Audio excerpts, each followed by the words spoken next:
Are we fighting again? Yes, I want that one. You can have the rest. At this point, he sounds like a pug that is exercising too hard. That like snorting, wheezing, asthmatic breath. Give it to me. Yeah, I guess I'll shoot at one of them. Here we go. Lucifer retiring. That's right. The Prince of Darkness is secretly retiring. However, he doesn't want all of his hard work to go to waste, so he's passing on his mantle to a worthy opponent, or opponents. After all, a devil needs helpers. You and a handful of others have been chosen and taken, unwillingly, to his lair, where you now wait in an off-white painted wall waiting room, with worn-down, uncomfortable seats and fluorescent lights to await your chance to test your skills against the Prince of Lies. Not to worry, there are signs in the waiting room that explain his strengths and weaknesses, along with the disclosure that should your team fail to beat him, your memory will be wiped, along with any injuries sustained in the encounter. While you're reading, a female voice comes over the nearly broken intercom and says in a dead inside voice, "Satan will see you now." A small buzz is heard, and a door that wasn't there before opens on the far wall, revealing a dark room beyond. Break a leg. At this point, we'll go ahead. You notice both of you have been in this room for a while, an undisclosed amount of time, and you look over and you do see each other. So we're going to start here with Zach. Zach, you're going to go ahead and describe what your character looks like and any special abilities that you want to brag about at the beginning of this game. Please feel free to do so. Okay. I would say, like, awkwardly perched on these tiny waiting room chairs, you see a giant creature. I don't know if Justin, if your character is familiar with the trucks, but basically you're seeing a somewhere between 15 and 20 foot tall insect-like creature, 4 arms, 2 of them almost vestigial, like they're much smaller. They can still grab things, kind of coming out of the upper abdomen, and then 2 massive arms. This creature is as muscle bound as you could imagine a creature being. Hell yeah. Sitting awkwardly, like, on a chair that looks like it should probably fold under his weight. You see actually bits of cybernetics peeking through his skin, of evidence of obvious technological cybernetic enhancements. Sitting next to him, leaning against the wall, is a massive, gleaming mithril cannon. Across his chest, a bandolier with instead of bullets, ammunition for like a firearm, you see shining silver cannonballs. And this cannon, as large as this creature is, the cannon is like comically big. Like, looking at the cannon, you think there's no this as big as this creature is. That cannon is too big for them to carry. But I'd imagine just kind of like as you're looking at them, they just kind of look over, and then one of the vestigial arms is just like just like kind of waves. Terminator. Pretty much. So how many limbs is that total? So that's 8 legs for Troxas, right? Like 6 arms and 2 legs. It's 6. It's only 2 main arms, but you do have smaller arms. They're not like a Shobad or a Kasatha. They can't actually do anything, but they can like pick up stuff and hold things, but they can't make attacks. Gotcha. Yeah, I couldn't remember. I knew that the little ones were tiny. I just couldn't remember how many of them there were. Yeah, just 2 extra. Looking over a creature that beats you for number of limbs, is a medium-sized creature with 6 folded wings behind its back. It's like roughly the shape of a human, with the exception that its legs are very clearly like digigrade, like cloven hooves, and its skin is covered in like withered, almost decayed black scales, and its head is very clearly that of a dragon. Uh, in just like these hyper like silk wizard robes, and it just kind of looks over you. No eyes in its eye socket. It's almost like a skull, and it just has like these like full circle, like fully reflected, like almost sunglasses, as it just like looks at you. Just mirrored sunglasses. Uh-huh. Okay. And I guess terms of things to brag about for abilities, I'm not going to talk specifically about abilities, but will let you know that I have successfully given this character 117 hit dice. Legally. Fully within the rules that I asked about. That's insane. I have more racial hit dice than I have class hit dice. Oh my gosh. Yeah, so for Oh for my the gosh. record, for those watching at home, Did you use that?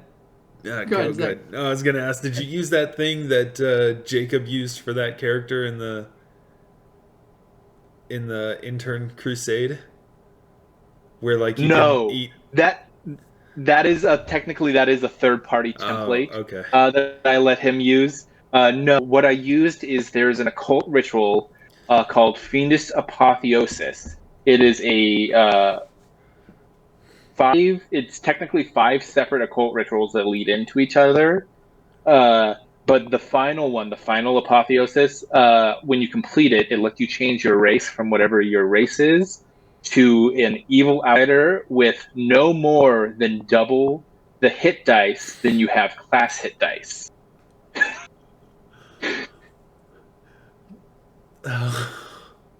Was this thing that you were like, you wouldn't allow this? Is this the Oh, one absolutely not. This is the one Absolutely that you're like, no. Yeah.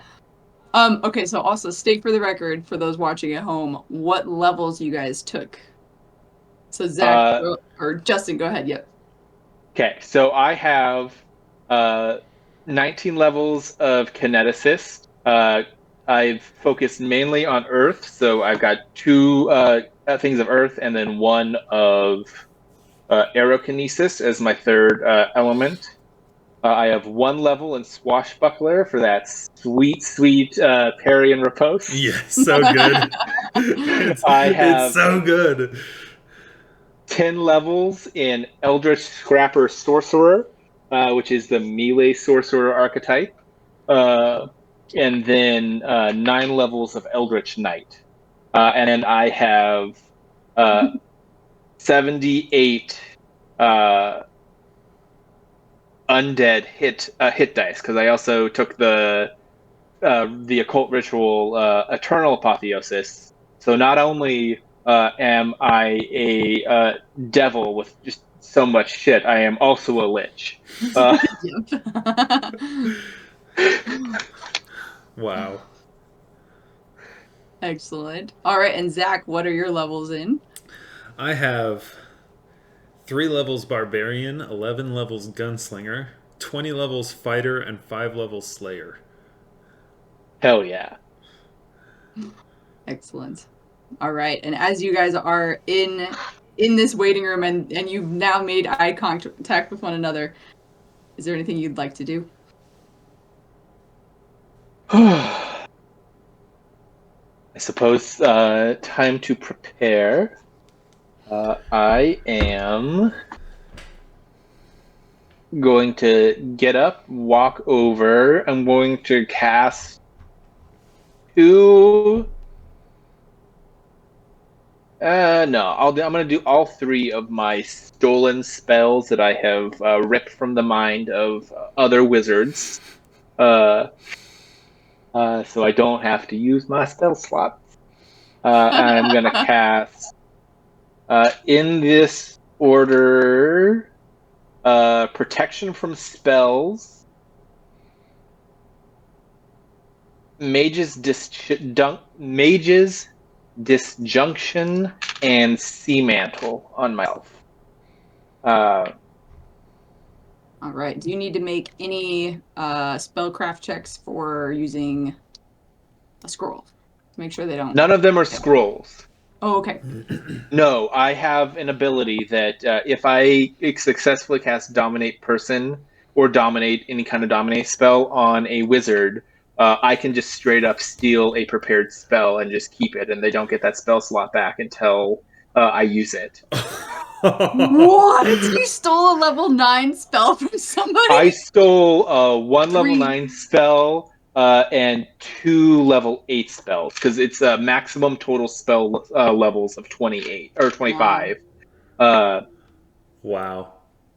Wow. I can also technically steal like school powers from wizards, but those are not as useful. Mm-hmm. So, okay. So this... My only preparation is standing up off of the comically small chair and picking up my comically large cannon. So, your spell, Mage's Disjunction. We'll say that this is a pretty big waiting room. However, how close are you standing to... Zach, what's your character's name pronunciation? Nope. That's an excellent point. That's an excellent point. Okay. I will wait on Mage's Disjunction. I don't need to actively destroy all of his magic items. Okay, yeah, that might be a bad idea. That's an excellent point I did not consider. Also, you would know that the portal that is just opened is a gate, and therefore would have dissolved as well. So... It's the ultimate, no, I'm not ready yet. I'll enter when I want to. Hold, please. That's right. Exactly. Great. Okay, so waiting on that one. Okay. Excellent. Do you both say anything to each other? You don't particularly know why we're here, do you? Not really. Good enough for me, and I'll walk through. Okay, anything, Zach, that you're doing? Like I said, Tonk just picks up his cannon. Okay, great. Okay, all right. Justin, I know your character has tremor sense. Zach, do you have any abilities that allow you to see forward as this gate has dark opened? vision. Okay, so it's a completely black... I also have True Sight permanently on. Great, good to know. I may have paid for permanent True Sight too. I can't remember. You should definitely find out. I didn't. Okay, so you didn't, but you have dark sight. Okay. Dark vision. Dark vision. Yeah. Dark vision. So Justin, I'll say that your character's closer to this gate. You can't feel anything beyond with your tremor sense. And you can't see anything beyond besides the darkness that True Sight allows you to reach. Same for you, Zach. You are not able to see beyond the 60 feet of dark vision. As in, there is no floor, ceiling, walls, objects, anything. It's just a void of nothing. Good. Do you continue through then? Yeah. Well, I'm not going to stay in the void. All right. Okay, great. All right. Justin, your title is the Mage King, right? Correct. And then Zach, yours is Tonk. Tonk. Thank you, Tonk and the Mage King. As you step through this doorway, you both immediately begin to fall, and you realize that you are in a pit of some kind, surrounded by complete darkness. The waiting room light fades immediately as you begin to fall. I do have a fly speed of 60 feet with perfect maneuverability. Okay. Do you choose to not fall then? I choose to continue going down at a much slower speed than falling. All right. And Tonk, you begin to fall past the Mage King. Tonk doesn't like this. Okay. Mage King, you watch as Tonk falls at 500 feet per round. Anything you'd like to do there? As he I disappears. actively have no spell related to Featherfall. So even if I wanted to, I couldn't. Okay. Okay. Um. Guess I'm dead. So after a round, Tonk is now 500 feet beyond. What rate of falling are you falling at, Justin? Uh, fuck it. I will go and I will run, quote unquote, as I fly down. So 4 times 60 is 240 feet around.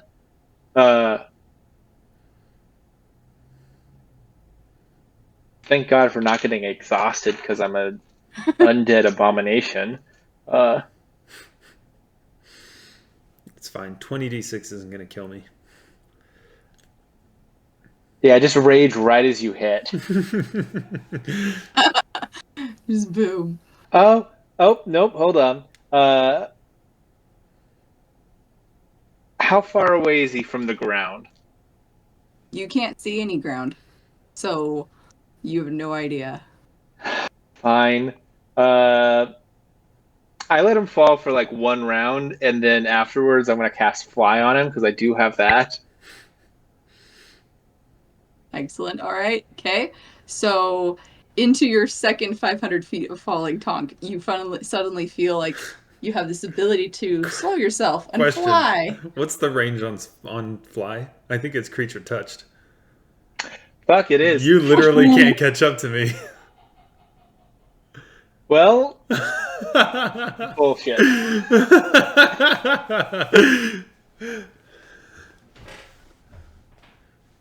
So we're one round so far. I'm gonna strike the ground like a meteor.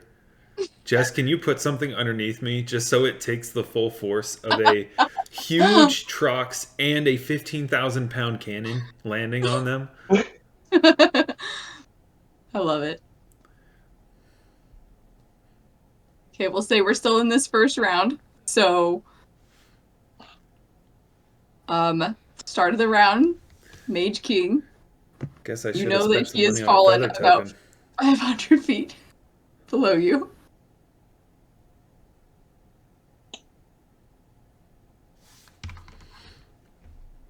Hold on. As I'm Fuck falling, it. I remembered.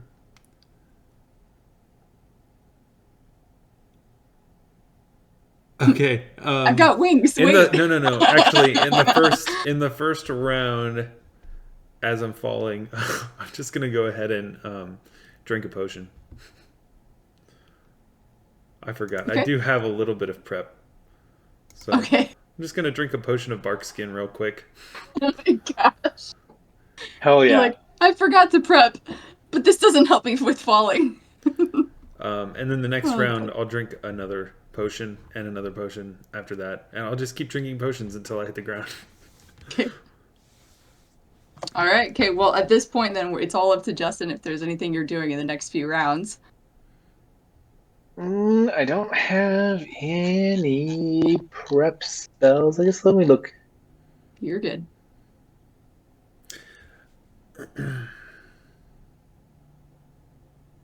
Can I see the ground at all? Nope.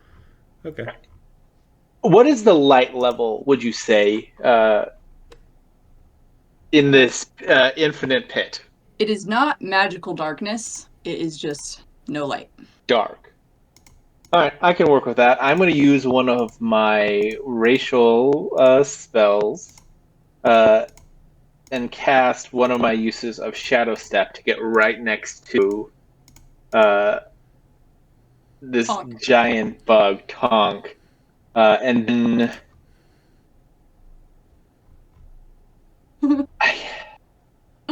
it's a standard action, so I'm going to wait another round and then I'll cast Fly on him.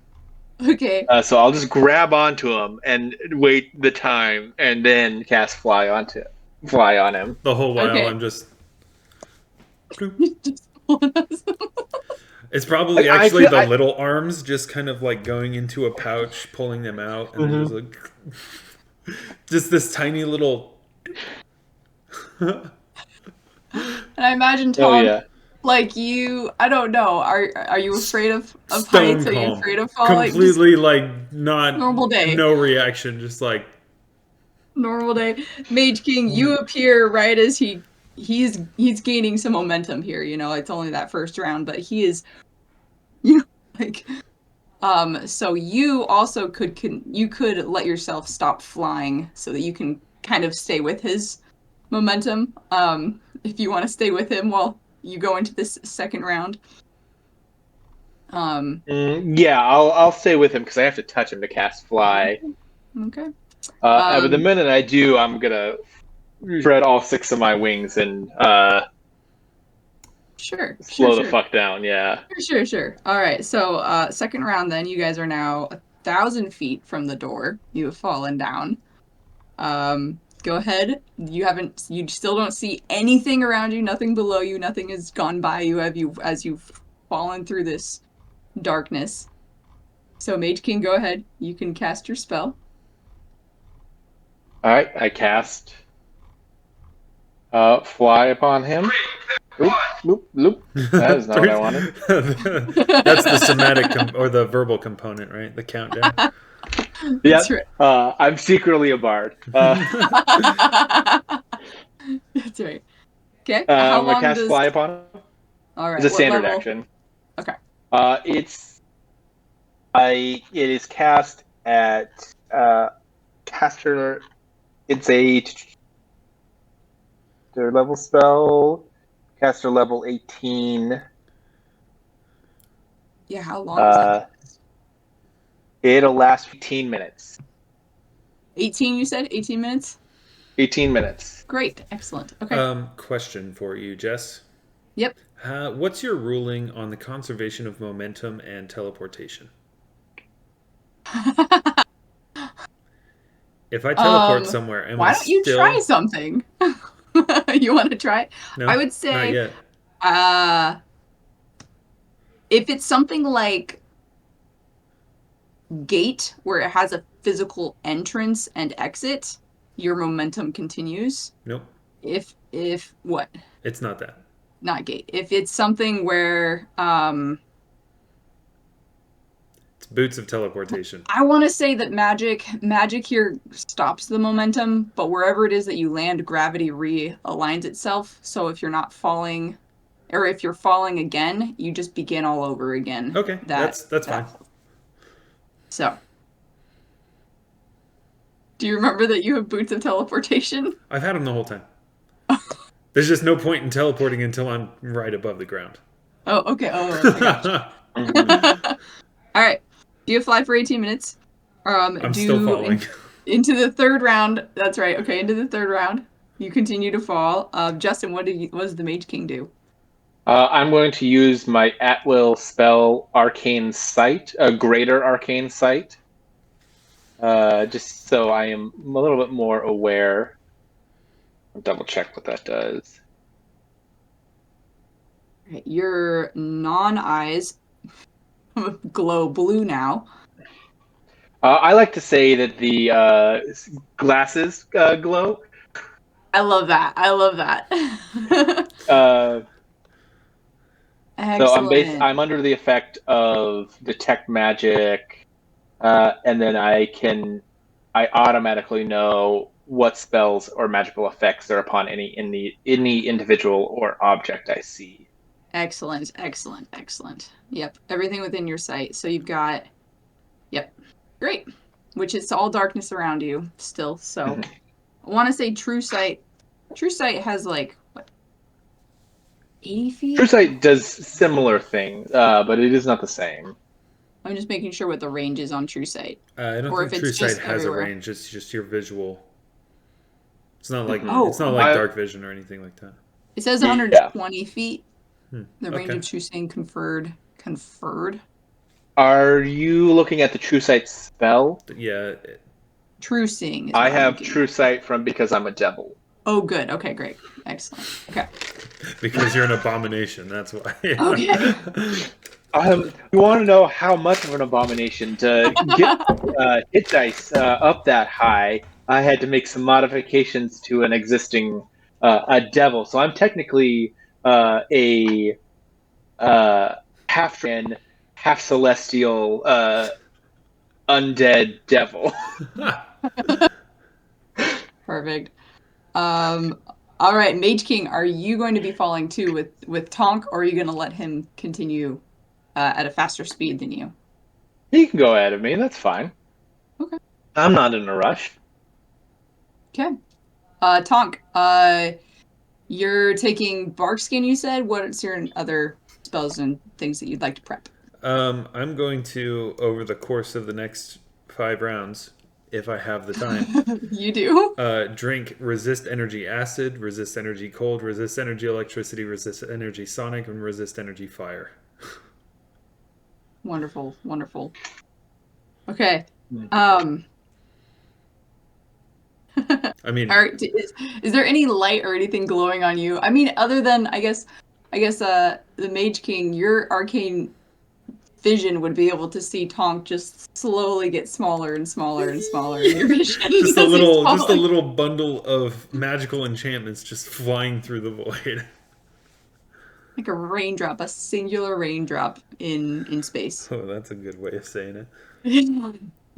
That's iconic. It's very like visually. Yeah, that's pretty sweet.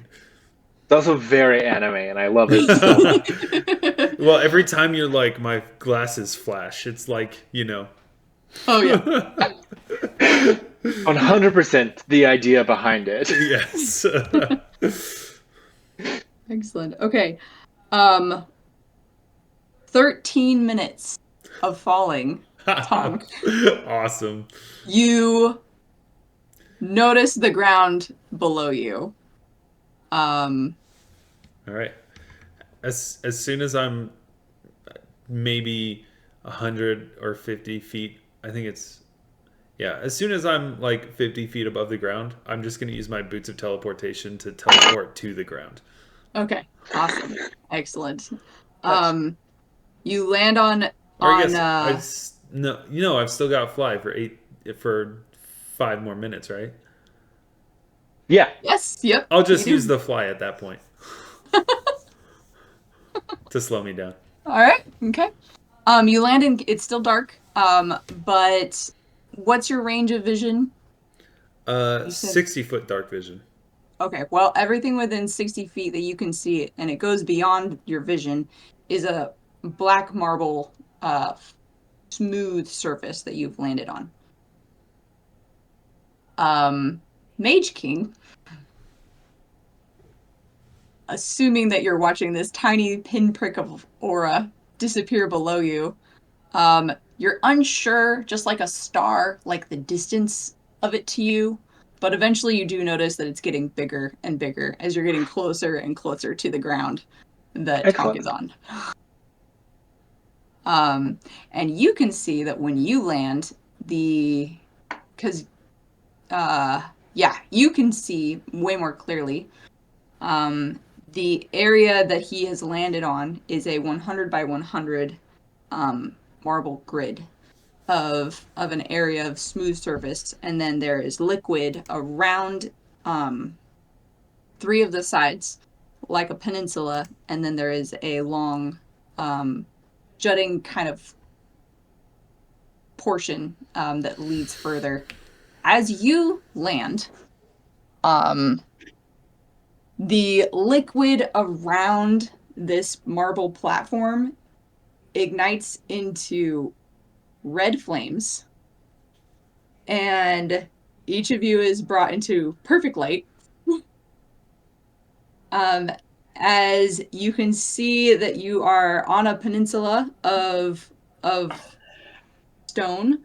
That's again 100 feet by 100 feet. The 100 feet portion that leads to a walkway is still surrounded by these flames, as these flames have kind of ignited in a effect and goes up this walkway. You can both be facing that direction and see the flames continue into the darkness, lighting up about a 1,000-foot walkway until it rises, and then rises again with stairs ascending up, and there are 4 pillars of giant flame that you can see off in the distance.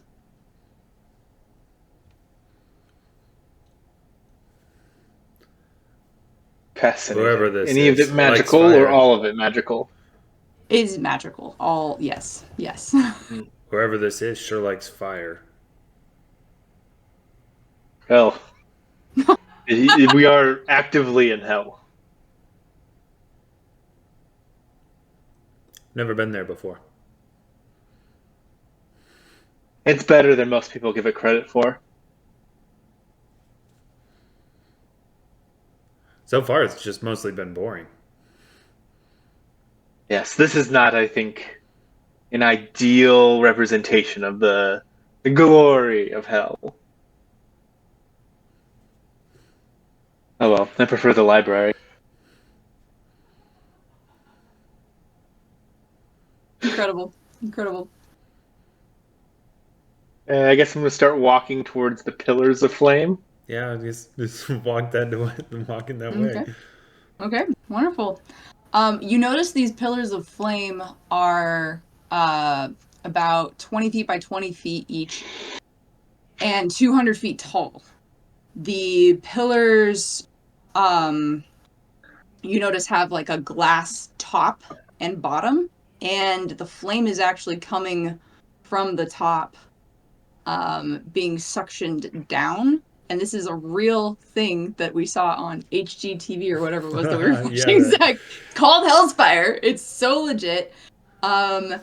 It pushes the flame down, and then the suction pulls it, so it spirals. It looks like it's spiraling down. Yeah. I've seen those. Those are cool. Okay. Yep. So envision that, where these they are covered glass, so it does allow the suction there.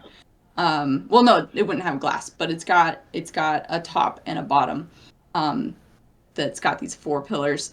On the top of these 1, 2, 3 levels of like a dais, I guess, there is a rotating throne in black that swivels.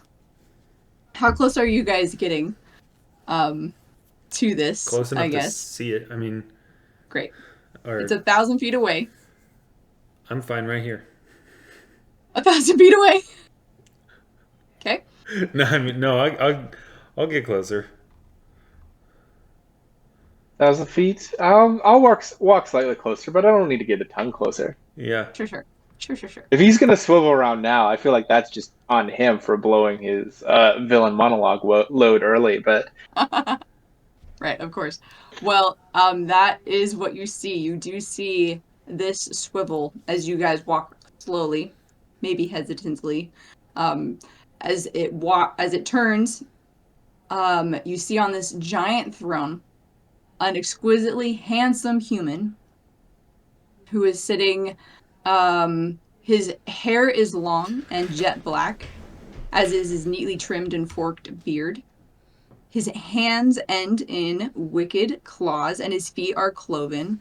A long snake-like stinger-tipped tail dances behind him and intertwines itself around a massive triple-pronged pitchfork that he carries, which is definitely magical. You can tell it's with your arcane. I mean, you guys have his stat sheet. That is a rod. Let's see, 2 oversized and backward curving blackened horns jut from his head, and he's cloaked in a suit of branded armor that glistens with the color of the night sky, which also reflects the flames from this giant pit. As he turns and smiles at you, welcome. Oh, welcome. It is so wonderful to have you here in my home. Please tell me, how was the waiting room? How was your stay? how are you? And he stands, and as he stands, he is 13 feet tall. And he walks in a manner that is so fluid, that is just comfortable and casual, and just he radiates elegance in a very strange way. As he starts to walk down these stairs from this giant, almost pyramid, towards you. Ah, the Mage King, of course, it is wonderful to see you. I have awaited you to come here. I can't begin to tell you how impressed I am with your feats and abilities. You must have many followers. I do or I don't. That's largely irrelevant. You're a lot more of a cliche than I was expecting. Fascinating, wonderful, and a Tonk, of course, I can't forget you. Oh my goodness, you look even more formidable in person. I have no idea who you are. Oh, excuse me, I apologize for not introducing myself. Hello? And he gives him a bow to you, a very elegant bow, as his tail kind of whips out behind him. He's holding his trident. And I am Lucifer, the Prince of Darkness. You may have heard of me, Prince of Lies. I have many, many names. No. You can just call me Prince. That works for now. As you can More see, like the angel formerly known as Prince. Get wrecked. God. That's incredible.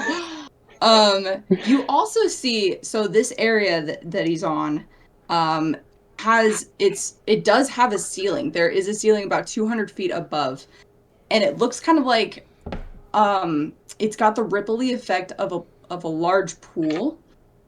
And as you can see above, it's a different, it doesn't reflect what's below you. It actually has like a different world that's upside down above. So it is though you are looking into a different dimension above you. And it is in fact a different plane that you are seeing and viewing. The one currently oh, go ahead. So is it basically a gate spell? Yes, a giant gate. I mean, this is like 100 foot by 100 foot. That's 200 feet above you. Gate spell that ripples. I would like to use a move action. Sure, certainly. To study Lucifer. Sure. Okay, he is now studied. Okay. Do you need to roll anything? No. Okay, great. I actually am going to use a, I believe standard action is mine, to let me pull this up. Yes. I am going to spend a standard action to roll a knowledge skill check against him.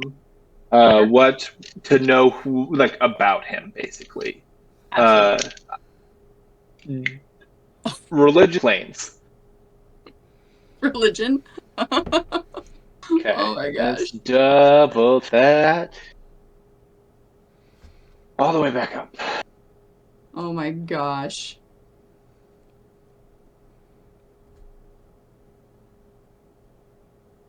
Plus 39.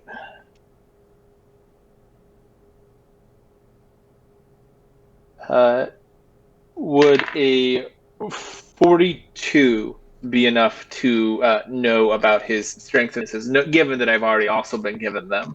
Oh yes. Yes, everything that you guys learned in the waiting room, you can recall at any point. So you're welcome to keep his character sheet up. If you have any questions about anything, you know it. You know what he's immune to. You know what he is. Everything that he can do, you know. You have studied this creature in the things that you have learned throughout your life. I mean, your experience just is. I mean, you haven't met anyone like yourself. So I would say that. Actually, I lied. It was a move action. Also going to do it Having succeeded on it, I'm going to treat his spell resistance as 2 lower for the rest of the fight. Okay. All right. Okay. The prince kind of watches as you both stop moving for a moment.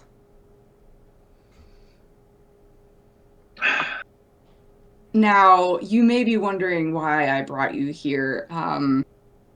See, I did list a pamphlet, but you know, I mean, not everyone loves pamphlets. Let's be honest. I am retiring. This is a job that I have loved, but in fact do well deserve a rest. And so I have brought several candidates to come and to be tested, I would say, or interviewed, you could say, for this position here. If this is a position that you are both interested in, you could even rule together. But if this is something that you would prefer not to do, I would ask that you just be honest with me and tell me so, and I can dismiss you back to your home plane with no memory of this place. First, straight off the bat, sense motive, because I trust jack shit about anything he said. Feel free, both of you. You can make a sense motive there. Okay. I will make a sense motive check.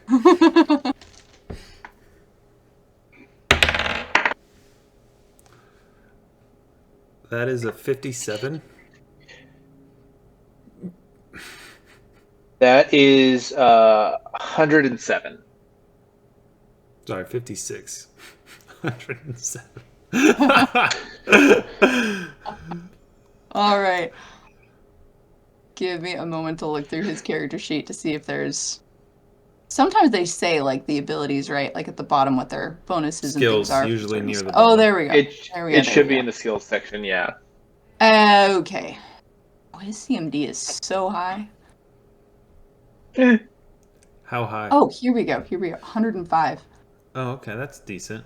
Is that higher than yours? Or It no? is. It is higher than mine. Is Which is- CMB or CMD? D with a D. D. Which is surprising. It's Dog. yeah. Hmm. What's your CMD, Justin? 156. Ooh. Oh my gosh. Okay, so Justin, what was your total? 107. Okay, 19 and Zach, plus 88. Zach, what was your total? 56. Okay, Zach, you believe him. You definitely trust that what he is saying is true. Justin, you glean a little bit more from this. You do believe that he is telling the truth. He kind of gives off this vibe though that he doesn't want you to leave, but he's trying to manipulate you into making you want to stay. In his, I'm offering you a way out, but really, like, are you going to do that kind of way? As far as everything else, though, it seems legit. He does seem like he wants Totally to understandable. Is the exit that way?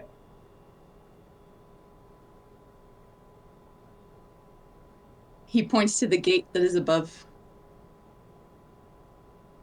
I'm going to start flying towards the gate.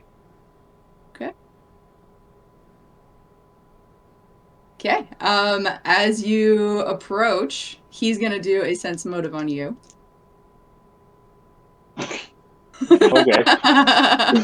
Good fucking luck. I know. Like, well, we'll see what he can do here. 150 bluff. Okay, he's got an 8. He rolled an 8. His sense motive's a +4. Oh my gosh. Only? I don't know why. +4 is so good. So he's really good at lying, but he can't tell when other people it's are lying? It's a +71. No, I apologize. Oh my it's a gosh. +71. Okay, so 75 was his sense motive. 150 is my total. Okay, great. Yep. He totally believes you. He is at this point he's at the he's in the middle tier of his I'll just call it the pyramid. of his way up to his throne, and he's kind of like leaning a little bit on his trident, very casual, non-aggressive. The area again is a 100 foot by 100 foot area that he is on, so you're gonna have to come within that 100 feet of him to go up to the 200 feet, or you can just fly straight up to 200 feet and go up that way. So I'm gonna do it in such a way that I want to do it in the first way, where I get relatively close to him. The intent is to call his bluff, basically, to see what he'll do if I try and leave. Right. Excellent. Yep. Tonk, anything that you're doing as you're watching this? Just you want to leave, I would say. He looks at you.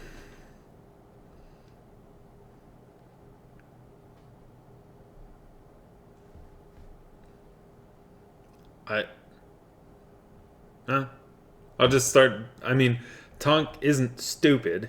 He's 12, but he's not the smartest person in existence either.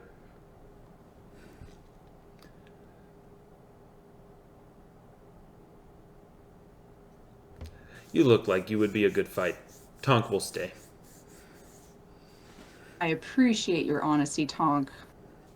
I don't really care about this place, but I do like to fight. Mage King, before you go,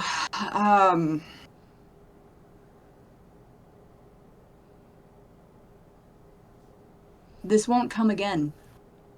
So I bid you well, but this is your one chance. Sense motive. Sure.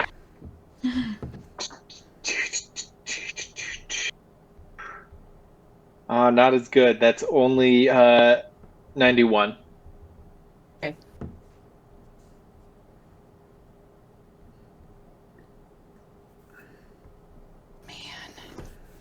Man. He is trying to sell it to you. He is definitely wanting you to stay.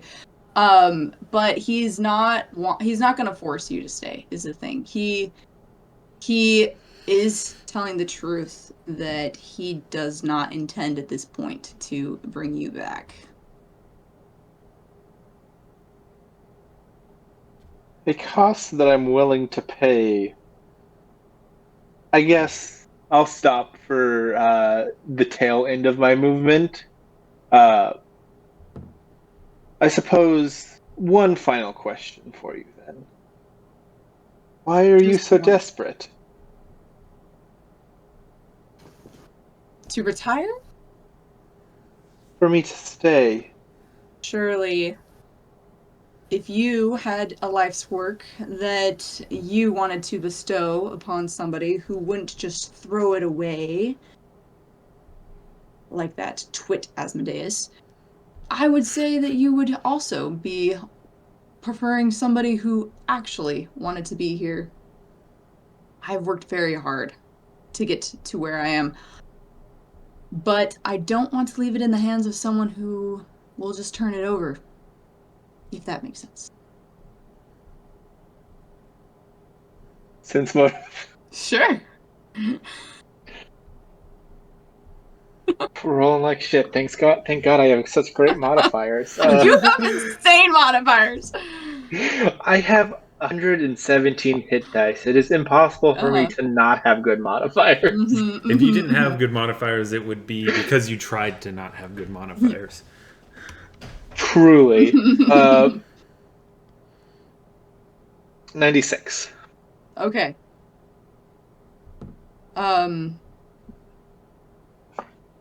You can see in his demeanor, he, for that moment, you can kind of tell, like, you've recognized someone.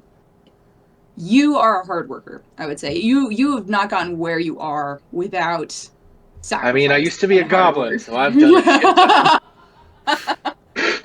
You've done lots of things, right? And he holds himself in a way very similar to, like, I'm sure, like, a CEO would be another CEO, where it's like, you get it. Like, you just get that you screw people over to get where you're at. Like, you don't care. You have to let go of all empathy towards humanity in a way of, like, getting to what you need. That is what he's done, but he genuinely does not give a crap if you leave or not. Like, at this point now, he's just like, if you leave, screw you, kind of thing. I'm going to pause and I'm not going to continue flying purely out of the sheer schadenfreude of realizing that I have called the bluff on the Prince of Darkness so hard that I have achieved a real, legitimate moment of honest vulnerability from him. And that's just fucking hilarious to me. He's like, come on, man, please stay. I'm not gonna say it, but please, I just want to retire. Yeah.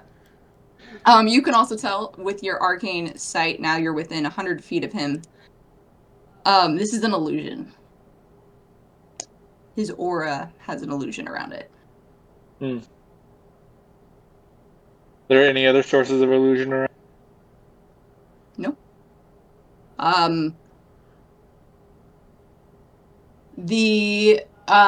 Well, everything that he's holding and wearing, everything is an illusion at this point. Well, yeah. Yep. Obviously, end of my turn, but I do want to know from where I'm positioned.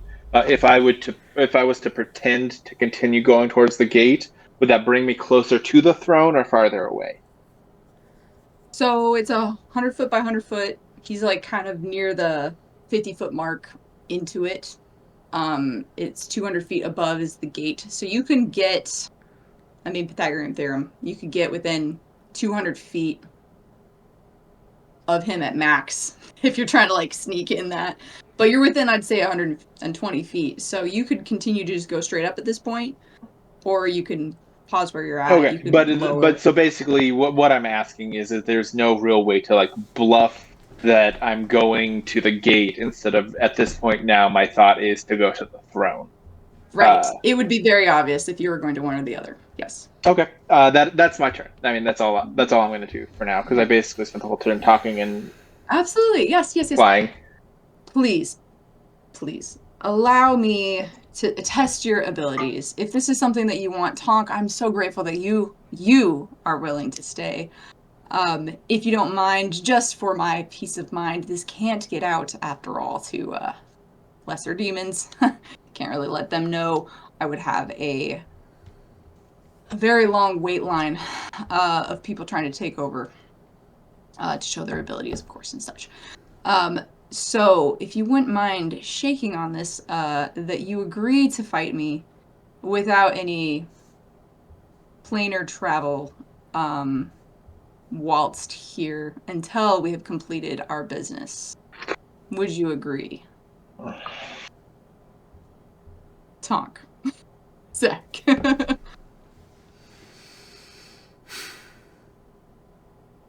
I'm here to fight.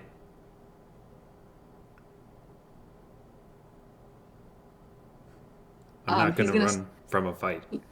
He's going to start walking towards you. Excellent. Well, then let's shake on it. He's now like 900 feet away. I know, right? Like, you've decided not to walk towards him. Yeah, no, I keep my distance. All right. Well, then you wouldn't be opposed to shaking upon it, would you? Why do you need me to shake? Formal agreement. I would like to do sense motive. Sure. Ugh.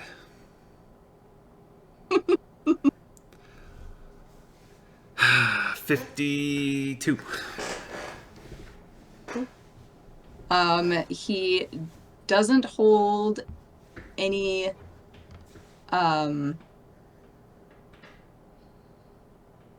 deception in his voice. It seems more of like he really wants to make sure that you are going to agree to this before you just run off and maybe do something like go through this gate. Does seem like it is a condition of fighting him. I agree. I don't understand why this shaking.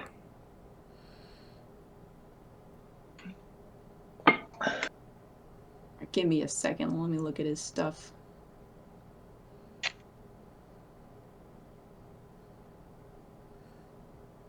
He has so many things.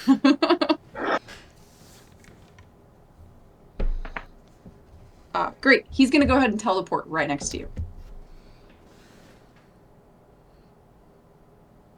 As you watch as he disappears in a swirl of flame and then reappears right next to you. Please. And he holds out his left hand.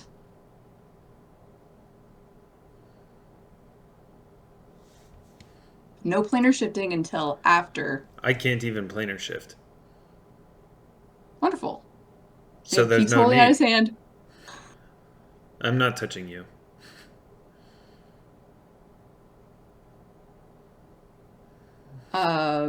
Please. And I'm going to need you to make a will save as he casts suggestion on you.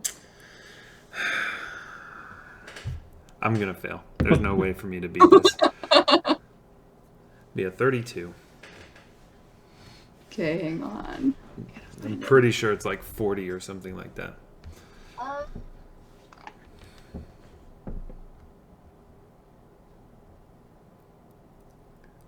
No, it's DC 25. Okay. Wow, that's surprisingly low. Yep. It's because his actual spells are caster level 19. It's all of his spell-like abilities that are caster level 39. Gotcha. Yeah, that makes sense. He bites the inside of his mouth. Very well. And he'll pull his hand back.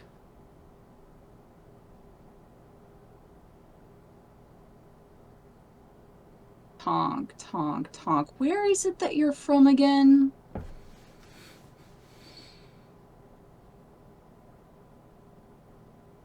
You don't already know? I don't have your character sheet, so no, I don't know, Zach. But he would know. A little place called Anoriza. How do you pronounce it? Oh my gosh! Anazria. Right!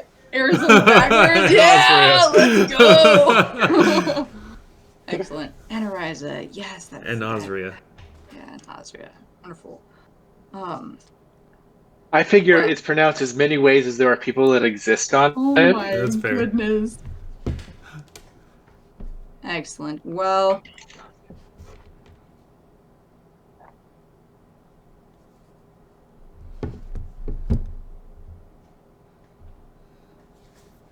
have yet to test someone from there. Let's hope you're up for the challenge. I killed a giant Leviathan. Right. You're much smaller. Oh, great. Like a lot smaller. Let's take like 5 steps or 10 steps away from you, kind of turning towards the Mage King. What about you? Are you going to agree to no planar shifting while you're here? Or are you going to go ahead and go back to your little plane? The gutter swamp? Maybe. You can take the goblin out of the goblin, but you can't take the swamp out of the goblin. What? My original race was goblin. Unreal. I'm then gonna cast time stop. Incredible. Okay, his tail definitely twitches, and he says, "I knew I liked you." Okay, go ahead and do your time stop. So I'm gonna get 5 rounds where everybody's stopped. Okay.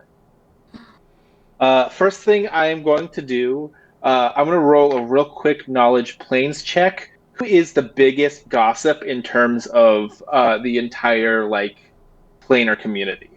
Like In hell? Hell, or just Yeah. Let's start with hell, but I'm thinking just someone who is willing to talk shit about everyone everywhere and will talk to everyone on every plane. Oh my gosh. Okay. That is a 19 plus... What is my knowledge planes? also gonna roll initiative here, Zach. So you can roll initiative. So once the time stop ends, Okay. we can begin that. Is so he you can go still ahead and right get that next ready. to me? 10 feet away. You realize that I take up a 15-foot square, right? He takes up a 10-foot square. Okay. I'm still bigger. I love that I'm the only medium creature. You're like so tiny. I mean, I used to be a goblin. This is big for me. Right. Yes. I've gotten That's true. This is giant for. All right. So what is this that you're doing? I guess this is a spell. No, it's not yet as a spell. Okay. I'm just like thinking to myself of like, who do I know who is like the biggest gossip? Okay. Gotcha. And my Basically- roll is a 56. I know where you're going Total. with this too, I think. Okay. And I fully approve. And it doesn't need to be. You don't need to know where they're at. You just know of the biggest name. I need to know like, who is the biggest gossip, like who they are, and like whether, and like just like think about like basically I'm like, okay, who do I know that will talk to everyone and will tell everyone. Right. Right. Who is like, I guess for lack of a better context, who is the Hermes of our celestial sphere? Gotcha.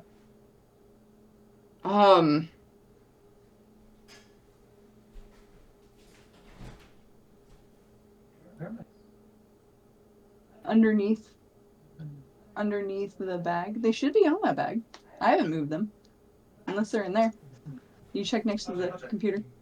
Okay, and you said it doesn't have to be hell, it's just in the whole universe of everything? Just in the whole universe of people I would have met as like a your network. Truly abominable demigod. Okay. Like who would be someone who would talk a lot. Okay, wonderful. Yeah, the first name that comes to mind is Two-Tooth Ricky.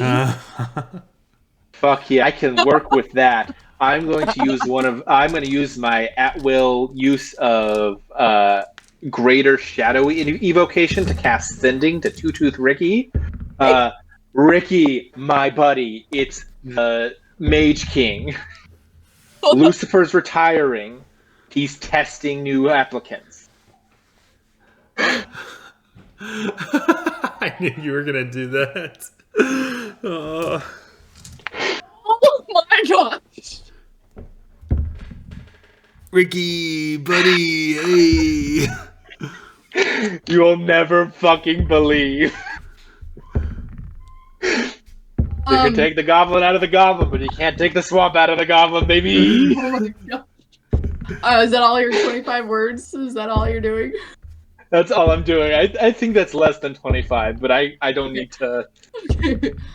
As the sending goes off into this time stop, is he able to? You know what? Yeah, he's able to. I feel like okay. Hold on. So we're going by the book here.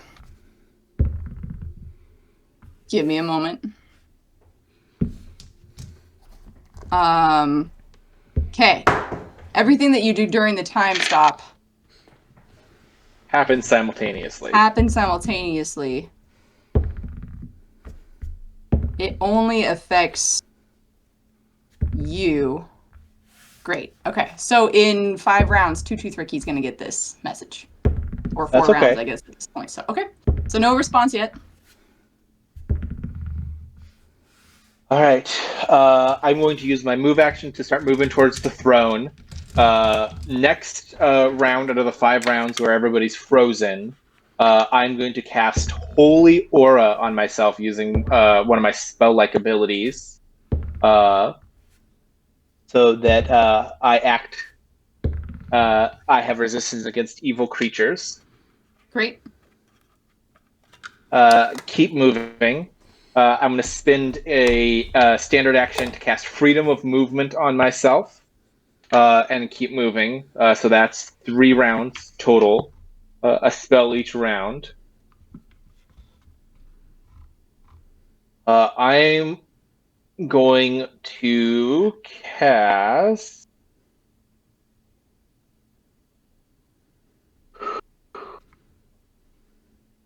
Where is it?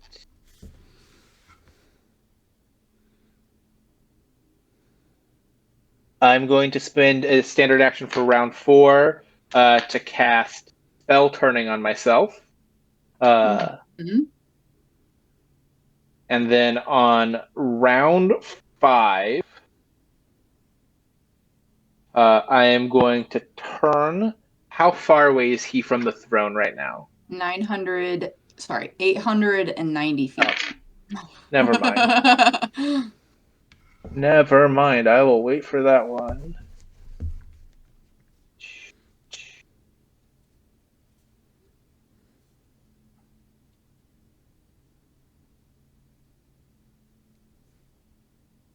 Also, How big is this throne? it is a 10 by 10 space. You notice it's built out of black obsidian glossy stone. Okay. It has armrests. It has the back. The back comes into like a nice big point. The block of stone that it is on itself is inlaid onto this giant square tier, and that is a circular platform so that the chair can rotate freely on this thing. So it's not so much the chair as it's a circular area that moves with the chair. So you could stand in front of the chair and still be moving with the chair. Okay. You also notice above you, the gate. You can see, again, it's the opposite direction. So you see the ground is up as well. You see dirty white speckled tile. And there's a lot of shelving. And looks like you see some people that are wearing blue vests that just look like very miserable workers as you are looking into a Walmart. Hell yeah. I'm going to use my final round. I am going to touch the throne, and I am going to use polymorph any object. Nice. And I am going to turn it into my comfortable lazy boy, and I'm going to sit on it. Okay. So obviously, neon orange lair. Okay. Oh my goodness. Oh my goodness. And then as the spell ends, I appear and I crank up my feet, and I sit. Okay. Time stop comes to an end. It's almost like when you blink and you see something out of the corner of your eye and you look and it's not there anymore. Just like that, the prince has been looking at you, was looking at you, the Mage King, blinks. You are no longer there. You are now there on his throne that is now a lazy boy that you've reclined in, and you're sitting very comfortably. It's not even a lazy boy. It's like a cheap, like, pleather knockoff that's like very clearly designed to look like a lazy boy, but it's very clearly also been fished out of the trash. No way. It's So like worn marks on like the It's lazy armrest. boy. You can take the goblin. It's lazy boy Yeah, you can take spelled the goblin out of the swamp, but you can't take the swamp out of the goblin. Incredible. lazy All boy right. spelled LAZEEBOI. Yeah. Incredible. Okay, Zach, we're rolling an initiative here. Justin, yep, you can roll initiative too. Oh my gosh. Natural 20, baby. Oh my I got a gosh. 32. 51. Good. Okay, so we've got mage. Let's do it. You can just add the initiative count in Roll20. Yeah, I'm just gonna type it. So we've got Tonk is at 32. 32. How do you spell Tonk? Remind me. T''ANKH. I love it, Tonk. And then we've got. All right, let's look here. I was wondering if it was the same character when you started describing him. It is. It is. I thought this would be a fun matchup. Leveled up. And I just, this character is so ridiculous that I just want to play him again. And sure, tack on another 19 levels. Why not? I briefly considered, because he's now a canon god in the Enigma universe, making a Marcus Breccia the Element Master. Yes. Uh, That would be fantastic. All right, Right. I'll say when we revisit the Enigmaverse. Actually, Jess and I talked about this. Oh, get wrecked, Lucifer! A measly 25. He What a goes last. What punk a ass loser. bitch. What, Oh, were you sleeping?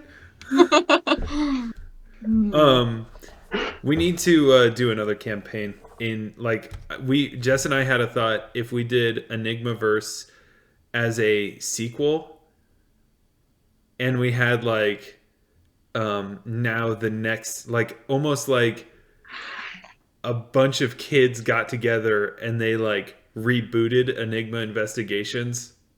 Hell yeah. Like Tron 2. It's Tron 2, basically. Kinda. Which is Yeah. Tron 1. They're It's the like reboot. they Yeah. basically grew up hearing stories about Enigma Investigations and all that stuff, and so they're like, we're gonna, I imagine Enigma Investigations really just kind of dissolved. Obviously Ruby became a horrible person, and At this point, she would still be a horrible person. Yes. still is. Marcus is off doing his thing, But I want her to I want her to change. honestly, And, we had some cool thoughts on what that would look like. Yes. I know I've talked to Jess about this before, but I have off and on I have a document that's basically like a player's guide to the Enigmaverse, with the assumption that at some point I would run something post Convergence, post the Battle of Seattle. Yes. Seriously though, every single time we pass the Space Needle, and I'll always say this, I always think of Wither. I'm like, man, it's coming in 2029. That thing is coming down. It's turning into a tree, and it's gonna be crazy. All right. Okay. So we have initiative order here. We've got the Mage King first, Tonka's second, the Princess third. We're gonna take a 5-minute break here, so you guys have a moment to really assess what you want to do. Question. And yes. With him standing 10 feet away, do I have any will save to disbelieve? Since as a player, you've mentioned he's an illusion? 100%. 100%. Yeah, you can make a perception check right now. Go ahead. Oh, perception. Yes. Don't mind if I do. Mm-hmm. Yeah. 59. I think hell yeah. Yeah, you definitely know. Okay. I don't have many good skills, but the ones that I do are really good. Not 150 or whatever, but What is the light level in this room with the pillars of fire? Right now, it's bright. Very Damn. bright. Yeah. Unfortunate. Okay, Zach. I'm going to let you know what that is in just a moment here. Okie dokes. I'm gonna give you guys 5 minutes though. Also, because we don't have a bot, I'm gonna queue up music on my end so that I'm listening to fun music while doing this. I encourage you guys to pick whatever music you're like, this is my pump up, let's go jam. Because I feel it's come on, this is like an epic fight. All right, Joe, let's go. Oh my god. but it's hell, so maybe It fits. Rick Astley. Da, da, da, da, da, da. Okay, if this was truly hell, we know it would probably be Crazy Frog I on repeat think it would be out of volume 11. I think it would be like Alvin and the Chipmunks Christmas music. Oh. But the instrumental elevator music version. It's Yes. long, Yeah, because it's the waiting long room. volume, so it's too loud to be in the background, but too soft to be enjoyable. Too soft to ignore. Yeah. Oh, man.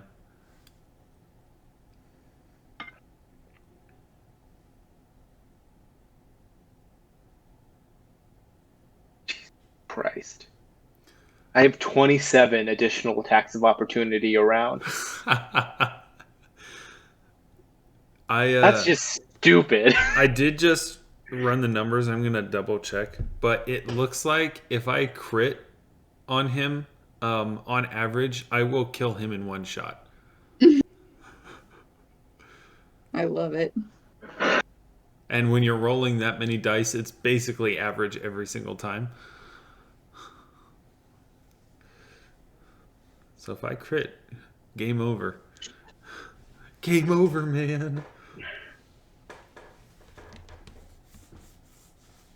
I can't one-shot him, but I can kill him in a round pretty easy.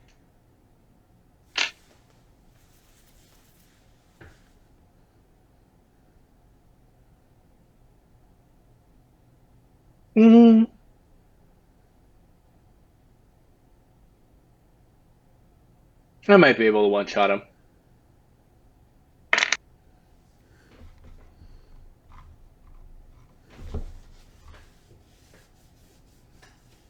Are you similar? Are you in the same boat as me, Justin, where you just can't miss him? Oh, yeah, my if I do a full attack action, my lowest attack has an attack modifier of 101. Wow. Or I guess 99 if I'm not doing it with my Cat Blast. It's friggin' ridiculous. Zach, I'm gonna listen to Spotify while doing this. Is there You're a fine. way I'm to not make listening to Spotify? music. You're not gonna. Okay, great. I was like, is there a way to make it offline? Not on the computer. Okay. I was like, Although "Ew."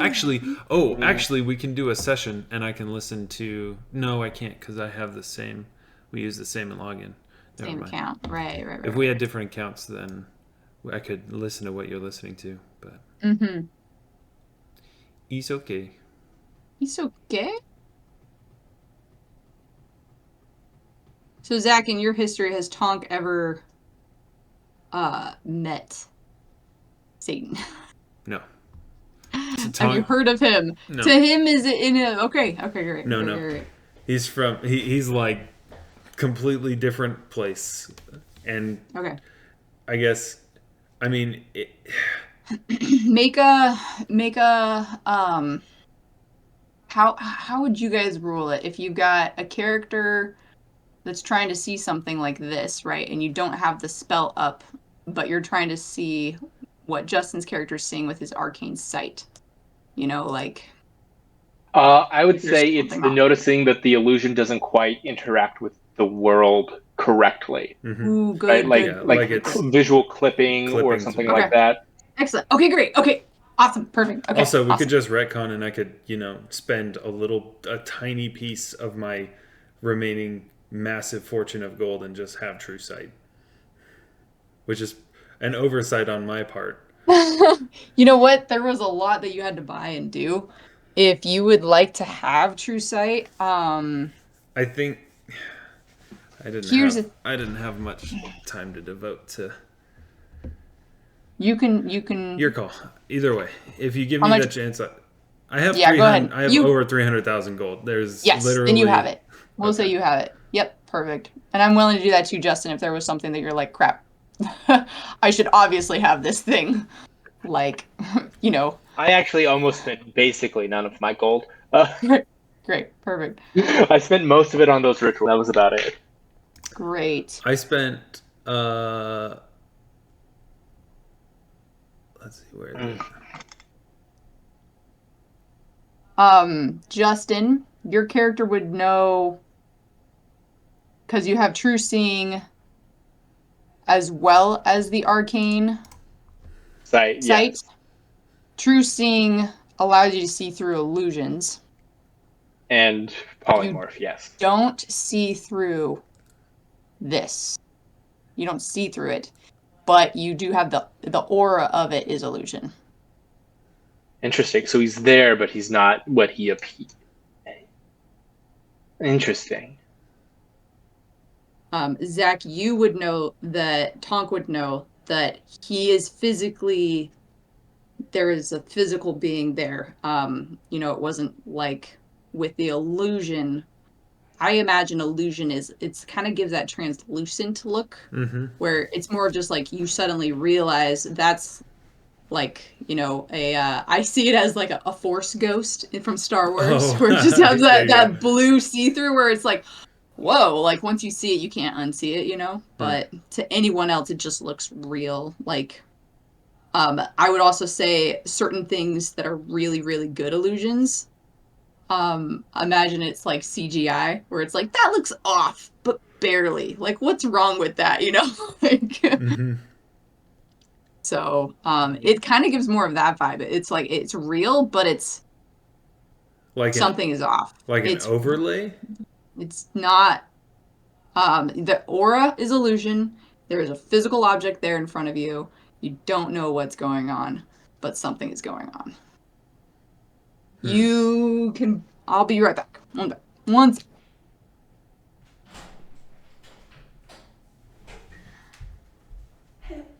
Hey. I'm gonna get some water. Where's my Super suit. suit?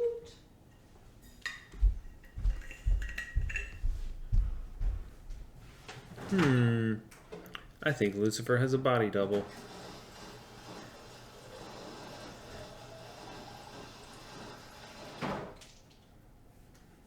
Oh, interesting. I need to see what the fuck that.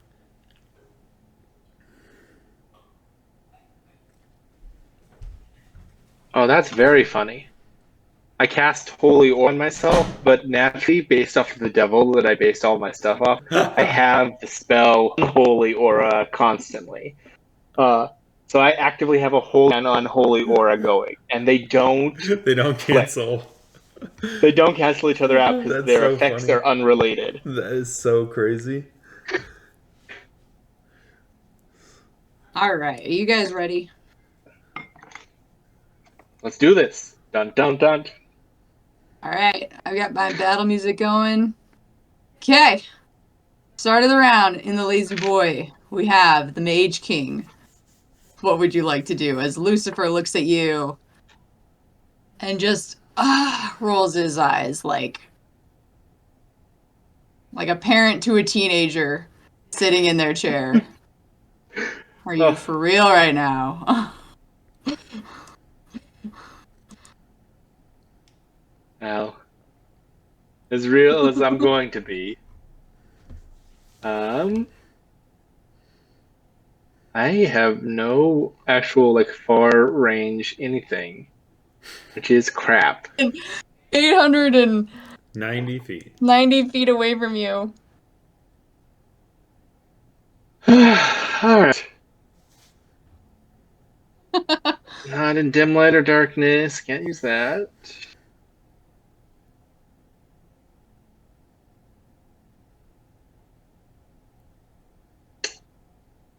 Well, in that case, I am just going to get up and I'm going to slowly start walking towards them. Are you going speed? That kind of slowly? I'm going just my regular. So like I'm gonna do my regular Saunter. walk speed down. Just So I'm not gonna sauntering. run. I'm not gonna spend extra time on it. Okay. As I'm doing that, I am going to using my ascended spell meta magic feat cast the mythic version of haste on myself. Excellent. You are hasted. Mythically hasted. Mythically hasted. All right. And how many feet do you move this round? That ups my move speed from 30 to 80 feet in a round, but I still look like I'm just like casually walking down the stairs. Sure. I'm just making sure that you know how far away you are each round as we get closer. If there's any question of like, oh, you're only 5 feet away at the end, you know? I thought we weren't doing mythic rules. I have the ascended spell. That's a good question, actually. I mean, did I ask don't care one specifically way or about the my other. details. It's just a question. No, that is a good point that you are free to nix me on because it is only feet. That would take me out, so I can swap it for a different feat, no problem. I have the ascended spell meta magic, which lets me cast a normal spell to cast the mythic version of that spell. All it does is it makes you just move faster. You can So the travel across liquid if it's solid. So the difference is I get an extra Oh, 20 that's not feet of large. movement versus regular haste. If I move more than a certain amount of distance, I can walk on water. Cool. And I get an extra move action in addition to the extra attack. I'll allow it. Zach, you good with that? I don't care. Yeah, that's fine. Great. You're welcome to do that. Yeah, that is my fault. I did explicitly ask about that, and then I forgot. That's okay. That's all right.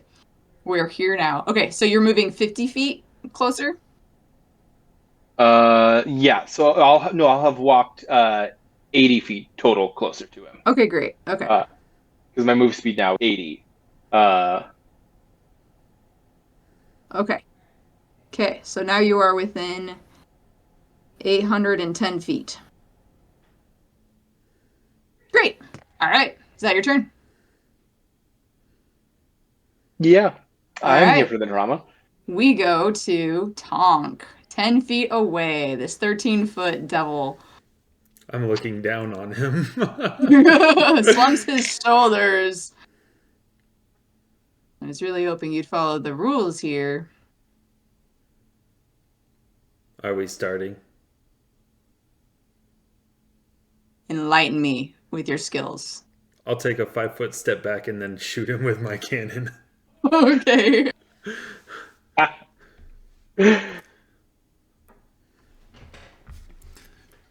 Tonk's like, enough said. Okay. I hit him. Sorry, I should mention, I am vital striking. Okay, great. Yep. Godspeed. So all told, that's a 52, which is enough to hit him. That His hits, touch armor yep. class. Mm-hmm, yes, yep. And he is going to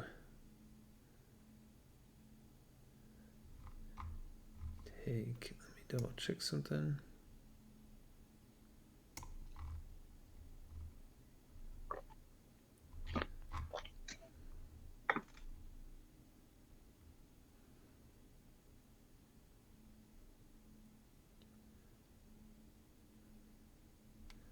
Okay. That's what I thought. Okay. So it's gonna be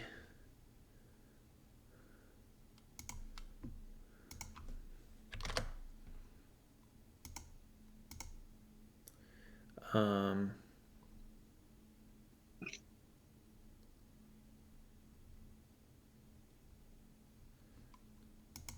gonna just have to do this as a command.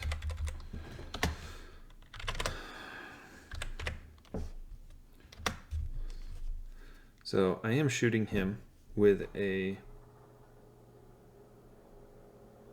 holy silver cannonball. Okay. So no damage resistance. And hold on, where did my notes go? Okay. Add other bonuses is going to be 24 plus 13 plus precision damage. He's not immune to precision damage, is he? No, but he does have fortification. Fortification. Oh, Yeah. well, there goes my critical idea. 1, 2, 3, 4. And this damage will... Oh, never mind. Doesn't matter anyway. Let's 472 damage. Are you freaking kidding me? Nope. That's 124 d6 plus 37. I love it. Okay. So hold on. Okay. So does heavy fortification, do I need to roll anything for that? It's for criticals, I believe. That's not a critical. Okay, so. It's for Okay. criticals and Okay. sneak attacks. Okay. And then is there any skills that he has that are defenses for DR? Is it silver or good? It's a silver and holy cannonball, so it's good, aligned, and silver. Gotcha. So he has DR. So his DR is for silver and good, so it has to be both good and silver. It can't be one or the other to bypass it. It is both. It does bypass. I also so it's have, 100 and... Yeah. Oh, go ahead. I was going to say, I also have greater penetrating strikes, so even if I wasn't, I'd be ignoring 10 of that. Okay, I do have a question, too. He is vulnerable to... I know for sure. Holy. So I don't know if that's good. Hold on. Does vulnerable... Vulnerable means... He's not do vulnerable. An extra damage? Is he? I don't think he has vulnerability, no. So the only thing I'm seeing is that good and silver turns off his regeneration for a round, and it bypasses his DR, but I don't see any actual weaknesses. No, he doesn't. He doesn't have any vulnerabilities. I think he does. Hold on, let me look. It would say weakness, and it would be right after the resist section in the defense. He doesn't have anything there, so he's... Wherever I saw it wasn't there, so hang on, let me look and see if there's a different thing. I will say, while you're looking that up, I'm also going to take a... Oh, I am within his reach, I'm guessing. I do not provoke attacks of opportunity when I fire. You took a 5-foot step back. Yeah, you're good. Okay. I'm also... His reach is only 10 feet, so you're good. Sucks to suck. Minus 15. I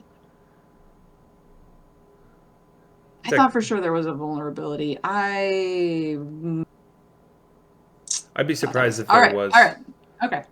All right. So we're doing 472 damage. Minus 25 because it's both, right? Nope. With DR? No minus. I'm bypassing damage resistance. Because he has a holy for it's a cannonball, holy silver so cannonball. It's good and silver. If whatever this isn't actually Lucifer and has a different DR, I'm ignoring 10 of that. Wonderful. Okay, Zach. Tonk explodes this cannonball. Oh, it's solid.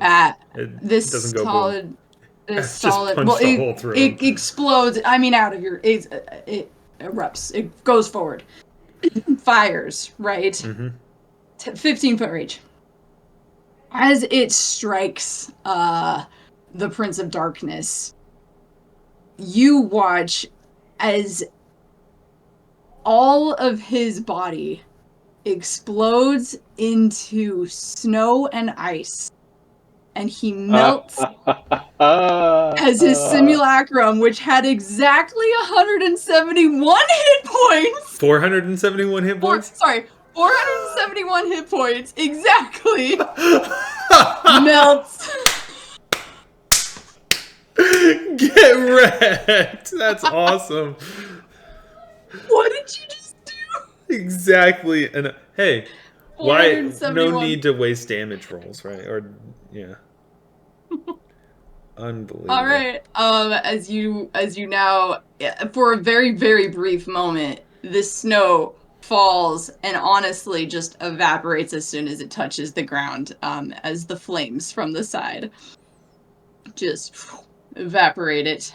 Anything else you're doing on your turn? I'm going to, well, I was going to do something, but he actually it got killed. So I'm going to, as an immediate action, or as a free action, reload my cannon. Okay, great. Which I'm sure is an extremely unnerving thing to see. Someone reload a cannon that fast. Oh my goodness. You can tell Tonk has done this a million times. As I imagine you're not even looking. Do you say anything to the Mage King? Well, I may not know this devil, but all devils are tricksters. Gotta say, I'm kind of disappointed. I'm sure there'll be more. Real quick, Justin, am pretty sure I know the answer to this. The Mage King would like to know. Does Lucifer own slaves? Does he own slaves? Yes. Okay. Anything Good to know. evil you could enter. Does he do this? If it's evil, yes.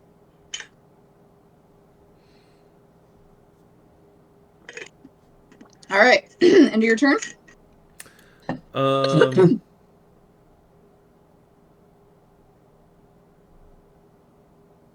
yeah, I mean, I, I guess so. Okay, great. Okay. I wasn't All right. expecting that to happen. That's pretty great. All right. All right. The snow is gone. There is a half a second of confusion of what just happened and then realization on both of your parts. Mage King, you hear a voice.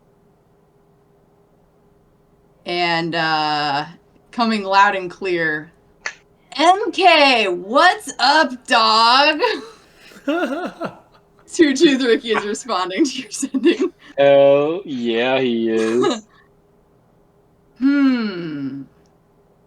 That's news. Interesting.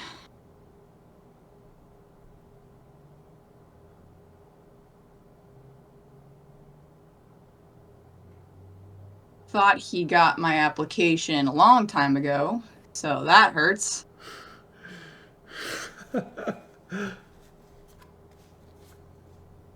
See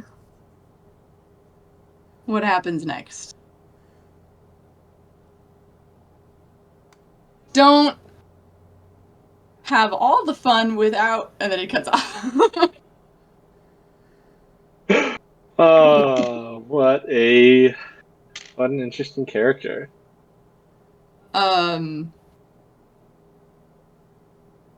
You also then see coming through the gate above you,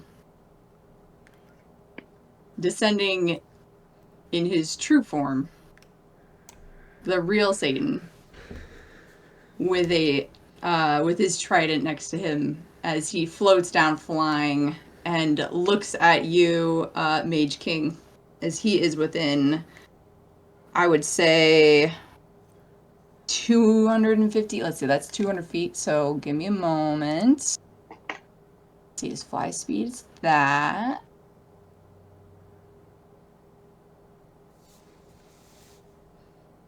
Perfect. Okay. Oh, nope.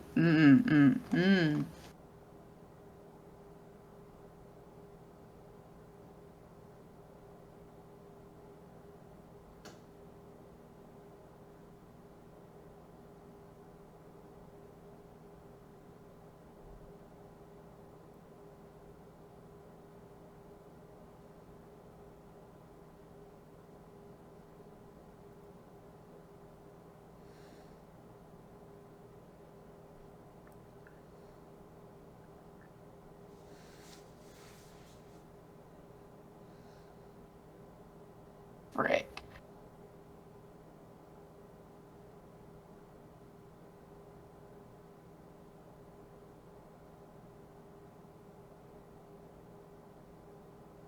No, we're gonna do this. Okay, we're gonna do this instead.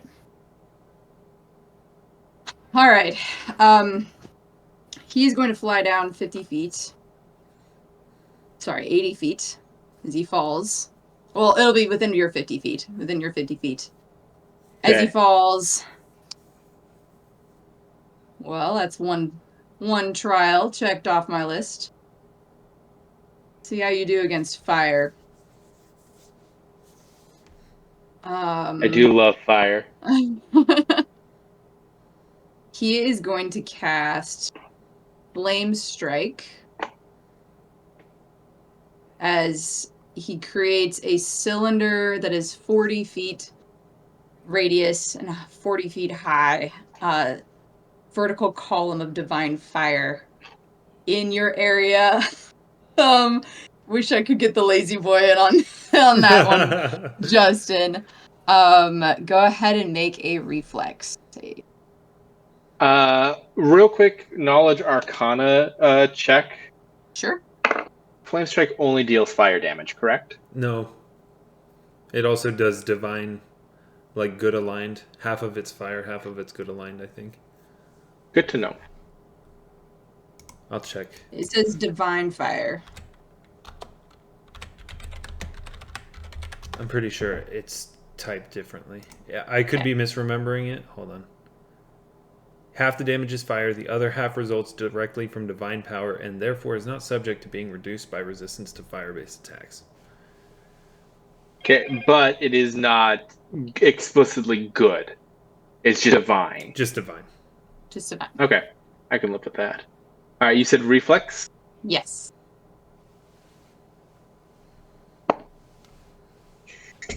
Well, okay, I did the wrong number there. It's like, but it's not. I think it's really only helpful in bypassing, like, if you hit something that's immune to fire damage. Like me. Yeah. Oh, well, of course, naturally, why not? Yeah, I mean, I'm a devil. 79. 79? 79. Okay, alright. Well, you save. You're going to take Ooh, half. just barely. I'm actually going to only take a quarter because the fire damage I'm completely immune to. So I'm only taking the divine damage, and I'm taking. So it's a quarter total. What? You don't have evasion? So- Come on. Unfortunately, I don't. Even I have evasion, which is comical considering That's how hilarious. big I am. I have enough immunities that I feel like I kind of don't. Well, you probably Like, have I have enough hit almost- points that it doesn't matter. Also that, but I mean, truly, I have almost an entire page of my character sheet is dedicated to my immunities. Incredible. Okay. So, Flame Strike, because he has maximized spell, he is using his an upper spell slot to give maximum damage. Normally, this would do 180 damage. We're having that. That's pretty good. But then having that. So divided by 4, you're only taking 45 damage. Fine. You are... It's so sad. It's so sad. But I wanted to show off that you can maximize a spell, right? Like, and it's good that you... Yeah. Okay. You guys are now... Zach, Singed you're... his robes a little bit. Yes, just singe his robes. You're 800 and... I'm 905 feet away. Or no. Oh, gosh. Yeah, no, 900... Yeah, you're 905. From the throne. From the throne, which I'll say he's ascending from the throne. We'll say that. Just barely at the far end of your first attack range. Oh my gosh. 50 feet. So you're, let's see, 200 down. So let's see. I'm going to just make it so that he is directly over you, Justin, actually. So, well, not directly over. He's 50 feet down, so 150 feet up and a little bit over. So I'm going to say he's about 175 feet from you, Justin, because you've moved as well. Okay. So he's 175 feet from you. You know, strangely enough, the range increment on a cannon is not as much as you think it is. It must be from the inaccuracy of it in an onboard cannon. Yeah, I mean, I'm using the rifle as the template for it. So the range increment is, well, actually the range increment's less, but it's doubled from a feet. So 160 foot range increment's not bad. That's not bad at all. Especially considering, like, it doesn't. I get a -1 every range increment I go, so I can hit Yeah. 960 feet away at a -5. Which at this level is Like negligible, yeah. who even cares? Oh, Found. oh, there was a whole thing here. I was super zoomed in on the roll 20 page, so it was just black. Me too. Yes, there's a thing. That's great. You like that? We hate to serve you. So much that it's inconvenient to see that. Yeah. Okay. Jess, you should just put the initiative tracker. You have to have tokens. You have to have tokens for it to do it. Mm. You have to have tokens on the page. You have to add a turn to them, and it's just So, I mean, unless you guys want to put in your tokens, you can just make tokens real fast. This works. It's really okay. It's more of it's all theater of the mind. Okay, so we are on turn number 2. Great. Mage King, your turn. How far away is from me is he now? 175 feet away from you. 175. God, this character sheet is so It's 18 pages, guys. Holy crap. It is so long. Oh my gosh. Have you told Zach how many hit points you have? No, but I can once I scroll back up to the top. Sure, no problem. How far was it? 100 and something? 75. 175. 175. Cool. Within range. 8th level spell. I'm going to point at him. And I'm going to cast Spell Crash at him. Ooh, nice. Okay. You rolling for the spell resistance? That's a good spell. Roll for spell resistance. Nope, I do not pass it. Should have done it with a racial spell. Oh well. So in this case, does your spell still go off? It just can't get past his. So well, okay. yeah, like it still goes off, so I still waste the spell slot. I just don't. It just washes off of him. So yeah, informative. So Mage King, you push this spell towards him. How badly did you fail that, or were you pretty close?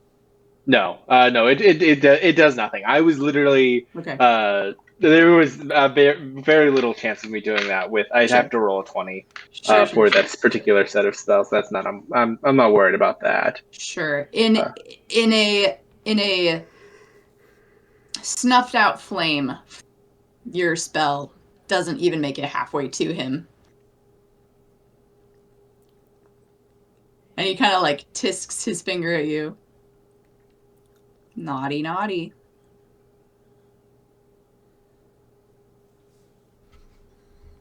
Anything else? It was informative.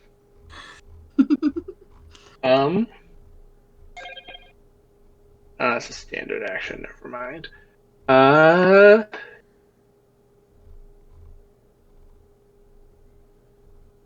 I'm going to use. I'll spend the burn, and I'm going to quicken. Summon a. Silver rare metal infusion kinetic whip, just so I have it for attacks of opportunity. Which for this purpose of this, it just ends up looking like a very ornate silver short sword until I actually use it. Mm-hmm. Okay. I'll just pay the burn cost for to quicken it. And that'll be it. Are you moving any closer? Yeah, I'll keep walking closer. I'll do my 2 move actions that I have now, so that I will move a total of 160 feet closer to him. So I'm within 30 feet of him. Okay. So he's 175 feet up. So you fly up to him. Oh, if I'm flying, then my move with both actions is 60 plus 50 is 11, so it's 220 fly speed. You can be wherever you want around him. He's within 175, so if you want to be right next to him, you can. If you want to be 30 I'm gonna be right in his face. Yeah, 5 feet away. just Great. slowly Or right like rotating next to around him. him. Yeah. Oh, great. Excellent. Okay. Next to him. Excellent. And he The smiles weirdest as angel you. you've ever damn seen.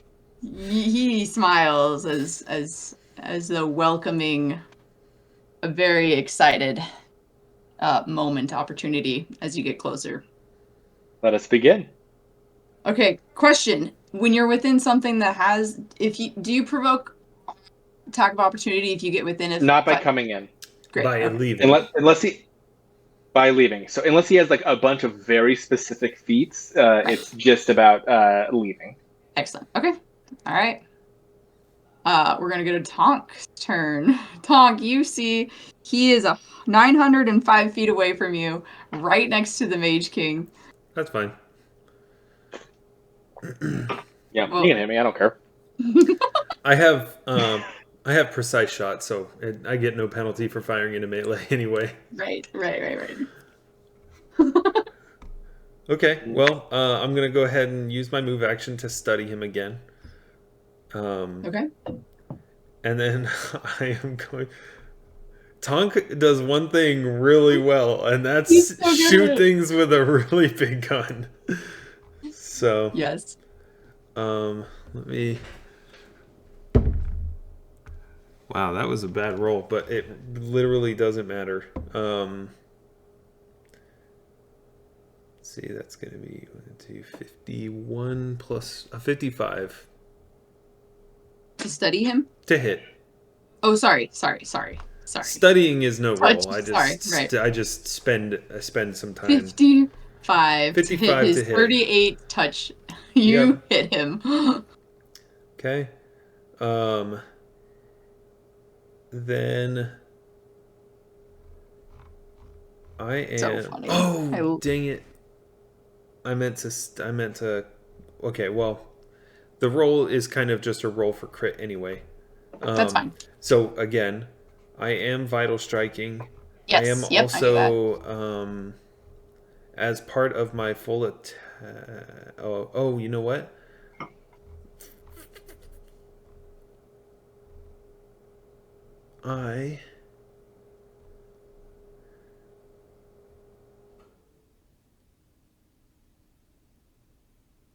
Okay, so I can't do targeting, but I am also doing a burrowing shot. Okay. As a swift action. So this this literal cannonball is going to lodge itself in his body. Okay. To burrow. Wow. Yeah, so he's going to take a -2 penalty on all ability checks, attack rolls, saving throws, and skill checks as a result of intense pain. He also has a 25% spell failure chance. And can be removed with treat deadly wounds use of heal skill or removing the lodged weapon as a standard action. So wait, if he heals, it stops doing that? So if he specifically uses the heal, like treat deadly wounds use of the heal skill, or which I believe is takes a full round action. Right. Or he pulls the cannonball out, which will cause the penalties to fail, or like it'll stop the penalties, will immediately stop, but he will take damage equal to the weapon's base damage, which will be an additional 30d6.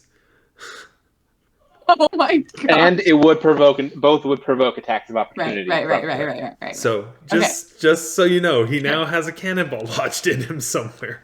So it's not. Did it do any damage this round? Oh, it's gonna do. Did you roll? No, I haven't rolled okay. yet, but it will do damage. Okay. So Okay, good. Just go ahead and roll that. Is that still silver and holy? It's still all of my cannonballs are silver and holy. 476 damage. Yep. He needs to make a percent chance because it's heavy fortification. Actually, here, roll for the heavy fortification because you're flanking, and I've Oh. studied him, so I do also get my 1d6 sneak attack die. Oh my gosh. All right, so So It's fortification. if 75. you get a 75 or lower on a D100, it ignores precision damage. Okay, so you got a 30, so it does ignore it. Okay, that's fine. Okay. But it's still 476. 476 damage, and he now has a cannonball stuck in him. Right. And it's holy and good, which means as long as it's in him, he cannot regenerate. And his DR is permanently bypassed. I think technically he also has a negative level. Oh my gosh. But don't bother doing that because that's way too much effort. No, I'm gonna. It's if it's close, it's yeah. All right. Yeah. And then I'm going to, as a free action, reload my cannon.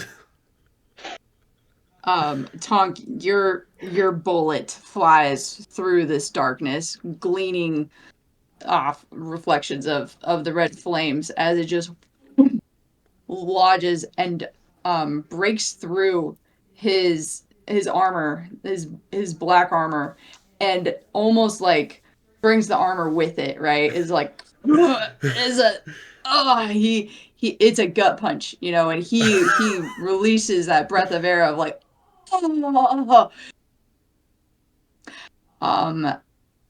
and yeah, that definitely hurt a lot. You can tell that was a great chunk of his health that you just hit. I'd say about half. Yep, that's about half, yeah. And he swears under his breath.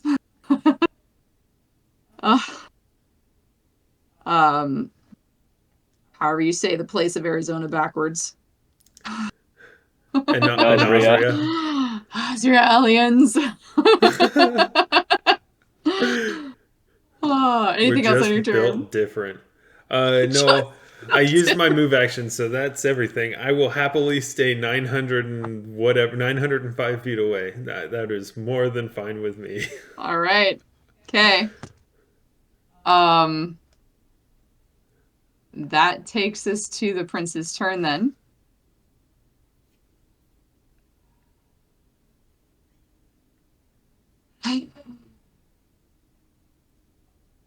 All right. Enough playing around. He's going to take a 5-foot step, hover back. I'll say above. He'll hover 5 feet. Well, up and back. So it's a diagonal away from you, Mage King. Okay. And he is going to, first of all, I need you to make a will save, as he has. Oh, sorry. Go ahead. What were you gonna say? Oh no, I was going to ask what for. He has. He had. Well, nope. Never mind. That doesn't work. All right. Okay. He's gonna do something different. Okay. That was for something else. He's going to go ahead and look at you, and he's going to cast or use, gaze, his gaze weapon. I was hoping you'd do that. Standard action. And you need to make a will save. Hold up a mirror. Nope. There's not going to be what's incorrect. Oh, great. I have Wonderful. my mirrored glasses are permanently enchanted with the spell Medusa's Bane, which makes me immune to gaze attacks, and as an immediate action, I can reflect the gaze attack back at him, ignoring any immunity he has to his own gaze attack. Get out of town! The glasses exist for one reason and one reason only: that gaze attack. Right, but also, you're gonna roll. Okay. Wow. Okay. So he, in fact, has to make whatever save he needs to do for his gaze attack. Yep. So he's probably gonna we're pass gonna it just fine. Go. It's a will save. DC 47. Oh.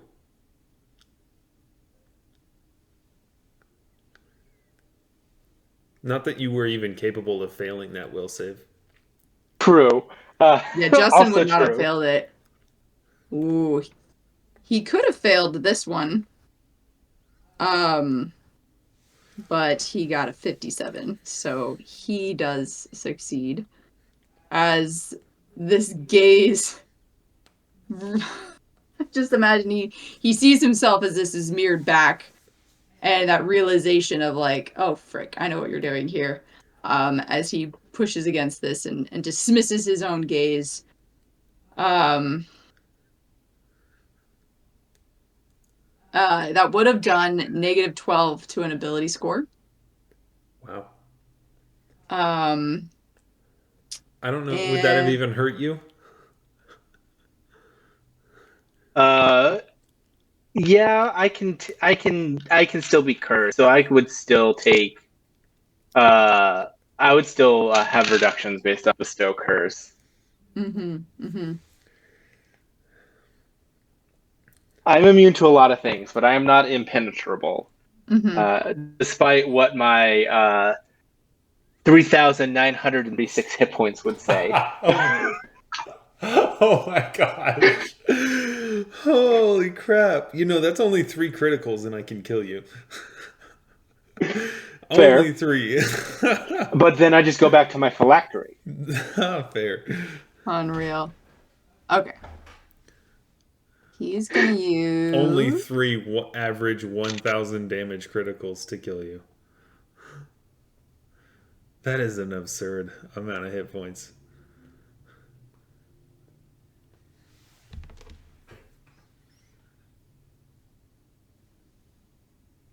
Give me a moment.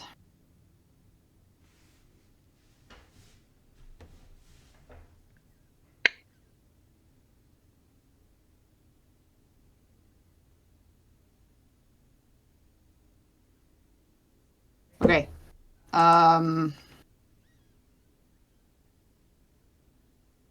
Shoot. Man, your abilities are insane.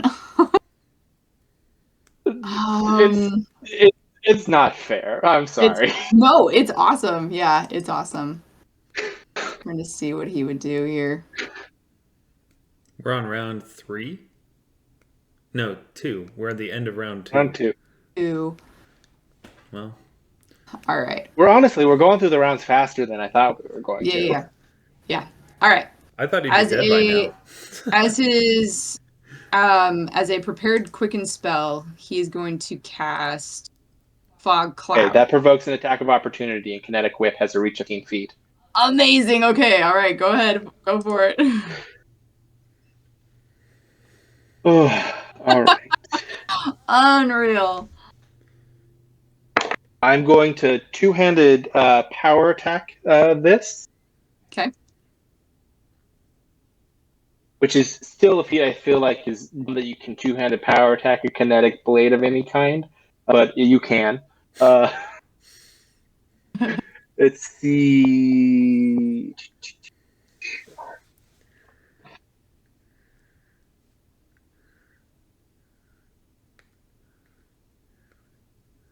Does a 97 hit? Holy frick, yeah. Cool. 97. All right. So then that means I am going.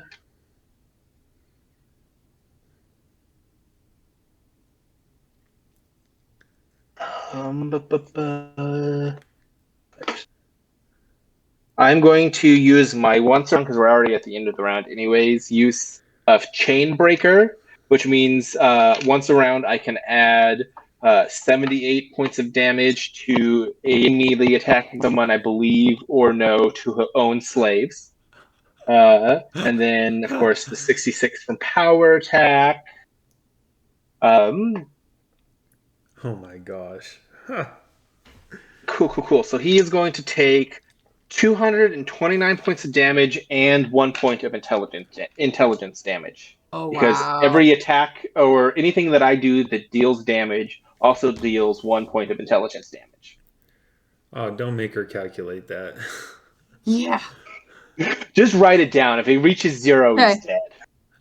I'm sorry. I think his hit points are going to reach 0 first. Sorry. I also need to see if there was a 25% chance of spell failure anyway for what he was casting. Okay, it would. I mean, he's work. not gonna pass We're gonna the see concentration check, right, so right. But it would have been. It just matters. I need to make sure that I'm always okay. doing that. So, okay. All right. Oh, and then also, I use silver as the rare metal infusion, and then I have the devil foe feat, which means all my attacks is good for the purposes of bypassing DR and regeneration. Nice. Absolutely, absolutely.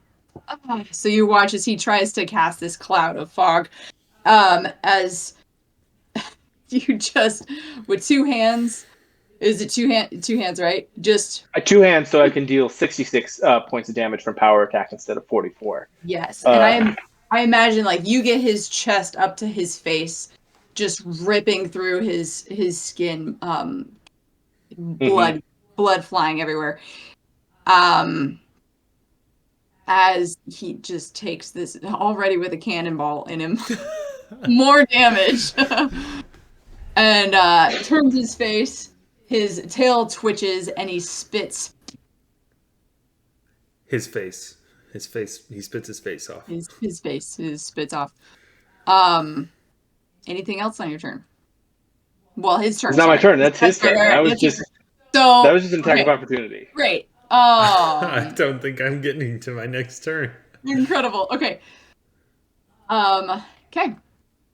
Top of the round. We're gonna go here. Hang on. We are in round 3.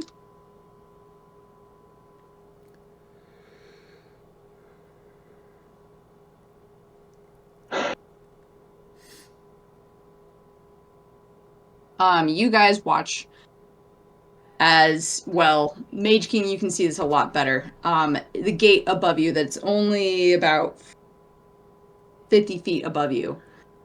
You see one of the figures moving in this Walmart.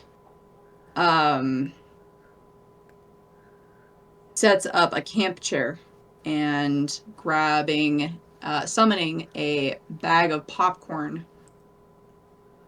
Sits down with his 2 teeth. Ricky! Wearing a Hawaiian shirt, khaki cargo pants, and sandals.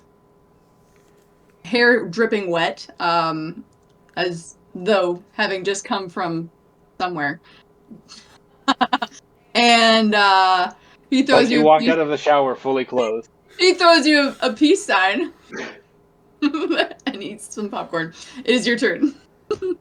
All right. Fuck that. I'm not going to use that. I am going to use my one of 3 days, 3 a day empower spell-like abilities to do empowered kinetic blade. I'm going to pay the meta magic or the meta kinesis cost to empower it again. So it's a double empowered kinetic whip that I'll use for my full attack action against him. I am going to use one of my 3 a day quicken spell-like abilities to quicken my energized weapon kinetic blade to deal electricity damage in addition to my kinetic blade damage. Which I will also pay the metakinesis to empower. So it is a triple empowered oh my gosh. kinetic blade. And then I am going to make all 5 of my attacks for my full attack action. I'm not even going to worry about casting spells. I don't think that's necessary right now. All right, so he is. 1, 2, 3. Here's your chance, Jess, to fudge and add a 0 to the end of his hit points. Right? Mm-hmm. I only have 4 d20s. Unfortunate. Just roll 20. Yeah, we've got. There we go. What that's there for. It's helpful to add as Yep. well. I guess I'll also power attack with them. Why not?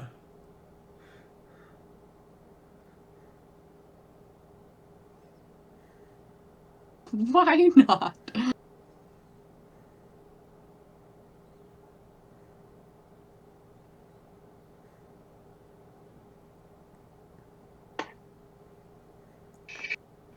I'm gonna pull this over here so I can just look at that while I'm typing these in. First attack. Critical! You got to roll for fortification though. I also got to confirm. I think you're. Oh, okay, no crit. Nope, no crit. Dang, that would have been so funny. Yeah. Hold on. I have critical feats. Let me double check. Well, you're good. I don't think there's a critical feat for overcoming fortification. I don't think so either, but I don't remember which critical feats I got. In the feat list and PC Gen, just type critical and just go down the list selecting everything. I only took 2 of them. Oh, okay. I had a few more feats, and I'm like, I don't know what the fuck I'm taking. Nope. Does fortification remind me again? Prevents critical and precision damage. Okay. But does that actually like prevent like a critical hit for like when I score a critical hit, or does it just turn it into a? It turns it into a normal. It just prevents the damage. It doesn't prevent the hit. Okay, but it turns it into a normal, so it doesn't count as critical for like a crippling critical attack. Correct. Cool. That's what I needed to know. Let's keep rolling. I'll roll all the attacks first.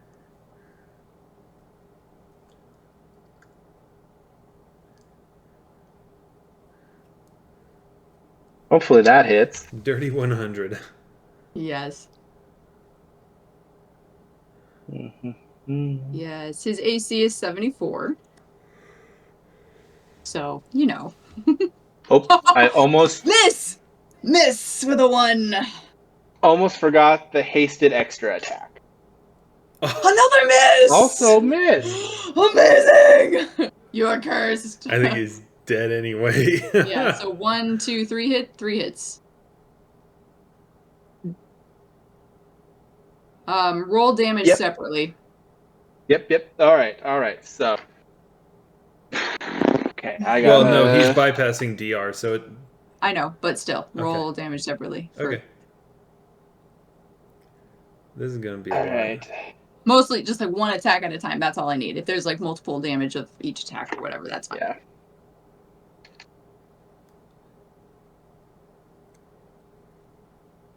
You guys having fun? Yes. Yep. This is cool. What the frick are we doing?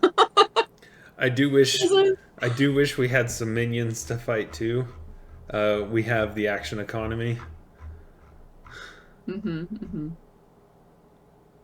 Also, it would be really funny to just fire my cannon 4 times in a round and literally just be like popping off.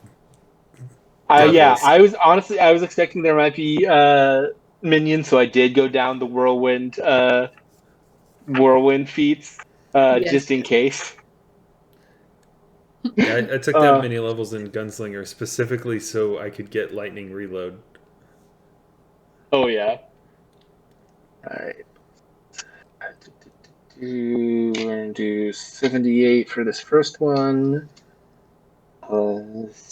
66. All of these were power attack. I don't know if I said that out loud. I didn't calculate them into the attacks. Yep.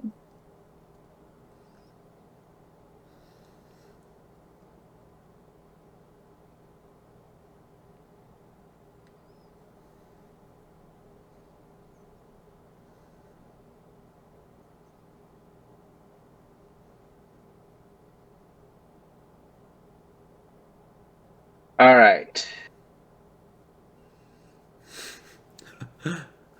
That quarter hit point of damage is gonna get him. Yep. Wow. That's the So first those attack? last D6 are electricity. Okay. Is that just the first attack? That's the first attack, yeah. Okay. So, as you deal damage here, you watch as you've hit, and the electricity, especially electricity, shocks through his body, and his body convulses almost to the point of death, as a burst of healing aura explodes from him as he would hit 0 for a contingency. So he's gonna gain health and immediately take more damage. So let me calculate this. Hold on just a second here. So I need to go. Let's see. Does the empower affect the power attack damage and chainbreaker damage? It's all numerical effect on the attack. Yeah. Wow. Okay. I know, it's stupid. That doesn't make any sense. I know, right? Oh, No, man. I went through a deep dive of like how the fuck does power attack and like other external modifiers get affected by that. That's true of like what is the word I'm looking for? Like empowered spells too, if they have an actual like something that they can be used with like power attack. That numerical component is considered part of that spell. That's crazy. Okay, Justin, you watch. Mage King watches as it looks like he looks a lot better than what he was before, and yet still he does not look at full health. So continue on with your second and third attack. Or what I did not mention, he still takes 1 point of intelligence damage with that from that first attack. Yep.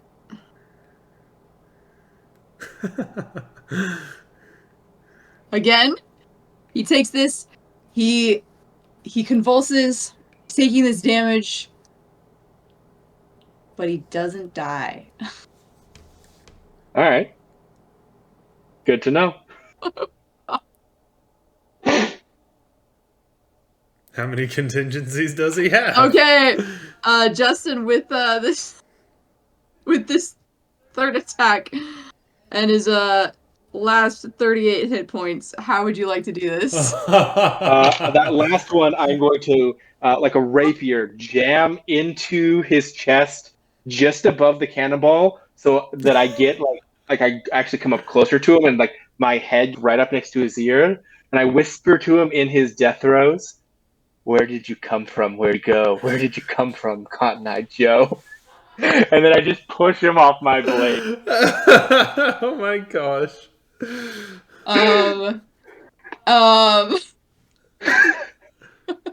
As he falls to the ground because he was flying.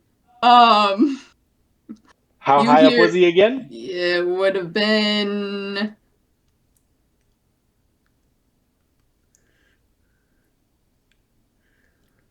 150 feet up.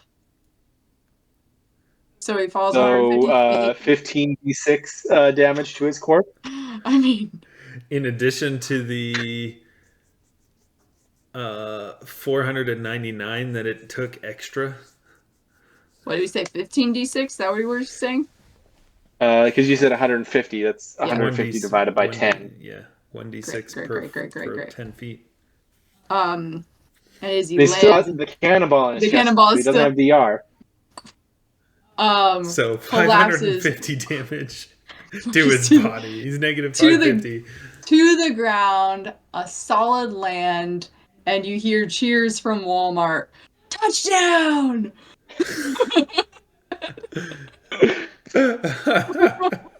Just 2, 3, he starts clapping. Out of initiative. Body still laying there. You guys get a moment to yourselves.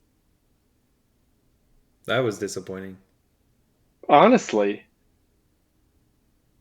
I didn't even really need to cast spells. The Leviathan was more fun.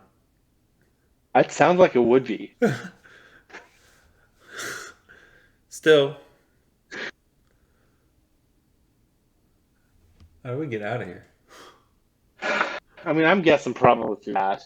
He wasn't lying about that, which is unfortunate as well. It would have been interesting. So I guess I'm gonna do a knowledge planes to see if I know where the hell Anazria is.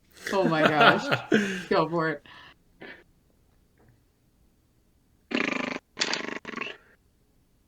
2 plus 37, 39. Where she is on the plane? No, Anazria, No, like the plane. Sorry. Anazria, Oh, My home. the Dime plane that is right. Yes, you know. Yes, you thousands of know. apocalypses, their remnants crammed You together. know. You know. You know. Cool. You like Anazria? Yeah, it's interesting. There's a lot of people to fight. That's fair. That's fair. It is the survivors and the descendants of survivors of literally every apocalypse that ever has happened. Uh, Yeah, like I said, it's interesting. all right. I want to walk up to him and you want to go home? Before that, before you make your answer, Tonk, the chair that the throne was on starts to spiral inside and lowers. And you hear some voices within, some cheering, some confusion, some yelling at each other, as you see coming up from a spiral staircase the Prince of Darkness, followed by the Prince of Darkness and the Prince of Darkness, as you see 5 copies of Lucifer come up. That's at least interesting. All right. Now we're talking. Matthias! I take another shot. And all of it. One of them like puts up their hands. Hold on, wait, whoa. Boom. Oh, right? Just puts their hand up and a cannonball just takes it off. Through all of them. Hold on. And one of them does go over to the corpse of the destroyed angel that you've destroyed, and puts a let's look here,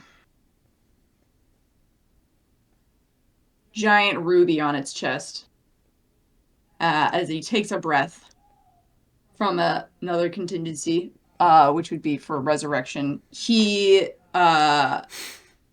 just kind of sighs. And the other Lucifer like helps him to his feet. Told you, Matthias, they were good.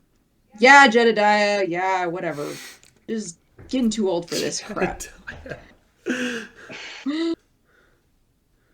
Samathon like points over at one of the other ones, who's like looking at Tonk like, "Whoa, don't shoot! Like, Samathon, will you explain? We tell them what's going on." Oh yeah. Hi, we're the ruse is up. We're Satan, all of us, every one of us. As you can see, it takes a team to do what we do. To be honest, we were kind of surprised actually how well you guys did. Weren't really expecting 2 of you to take on one of us. Of course, we, could have called in all of hell to destroy you, but the Prince of Darkness does need to be able to stand up for themselves, so we figured a 1-on-1 or 2-on-1 would be appropriate for your skill level. If you to need really to do test your 1-on-1, skills. I'm ready to keep fighting. No, that won't be necessary. We really think that you're qualified for what we have in store. Pass. You see, like, Matthias, the one that you've, like, killed, just kind of whimpers. Like, did all that work. Did all that work? You just stood there and got brutalized. Yep. The fifth one, like, looks at you all. Hi, my name is Tim. fifth Satan here. Look, we're going to be honest with you. We need someone to take over hell. And we really don't want to give it to our freaking nephew, Asmodeus. He's been bickering us for years. We don't want him to have it. So we thought we'd set up this trial to see if there was anybody who could take on us to take over so that we can really truly retire.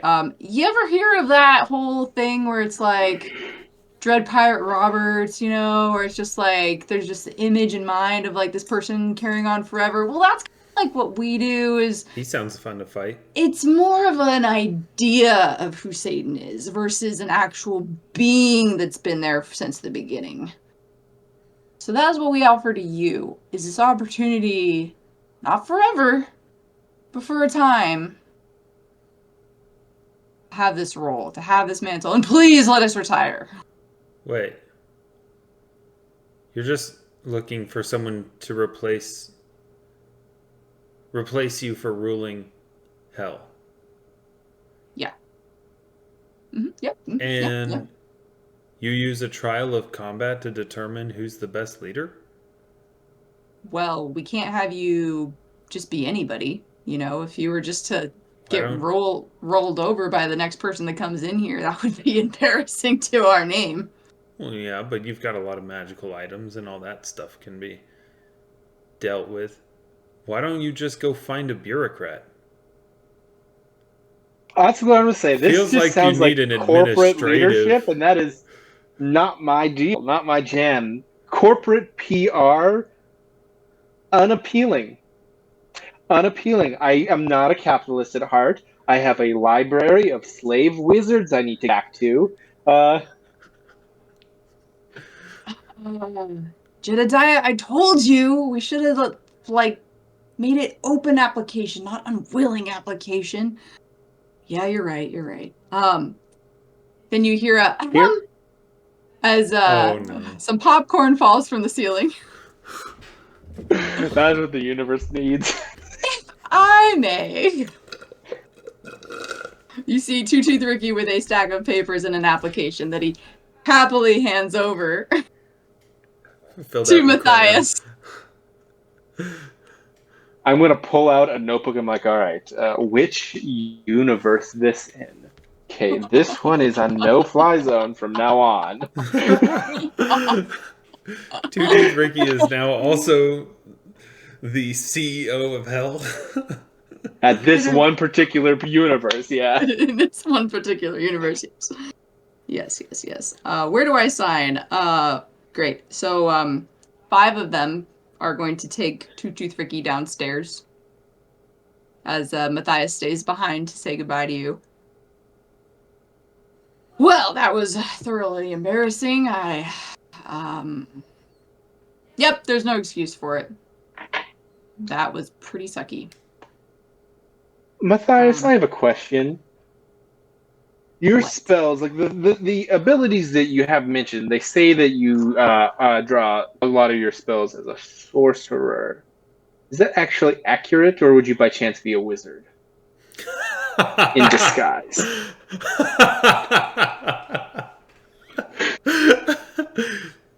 I know where you're going with this.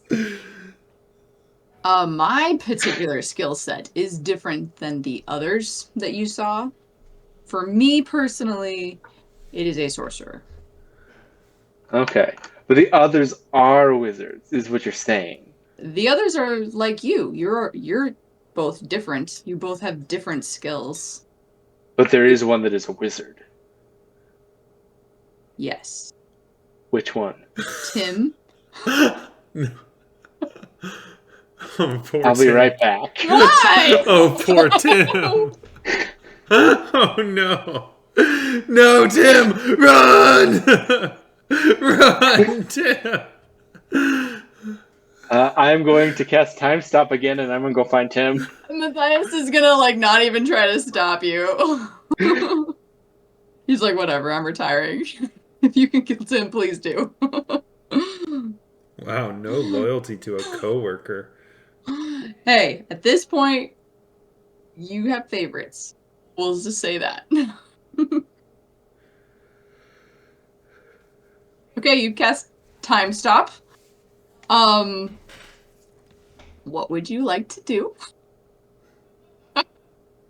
I'm going to I'm going to try and find Tim. I'm going to get right up next to him. Okay, so following those that went downstairs, down this spiral staircase, they're As all fast as I can. I'm still hasted. I'm flying, so I Sure. can move really fast. You catch up to them, no problem. They're all still together. There's actually kind of a larger room down there. It looks like that's inside of a Del Taco. They're sitting at a very squished seating arrangement. And there's some contract papers there. It looks like Two Tooth Ricky is being handed a pen to sign. Frozen. You're not sure. Well, you can do a perception check. They all are identical. Completely identical. So you can do a perception check to see if you remember if there was anything different about them. All right.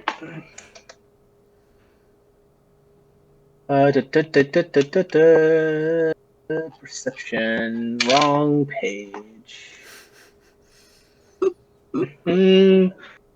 That's right. I actually put skill points into this one. 157. Oh, okay. Each of these five devils down here. You get the feeling like they all have different personalities, even though they all look the same. And so you can kind of tell which ones are which. Tim was definitely the more serious, begrudging old man kind of attitude. So you do see one that has kind of like a no humor, serious, long day at the office look on his eyes. Okay, cool. I'm pretty sure it's Tim, but maybe not.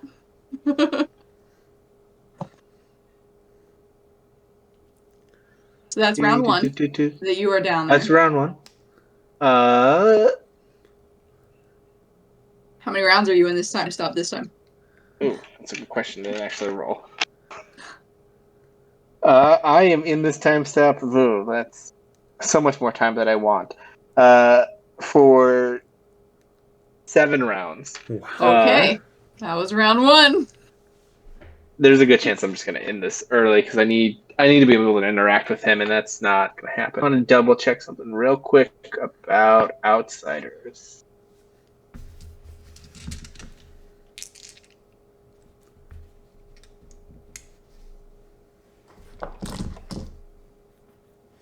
Perfect. Then automate that. Cool.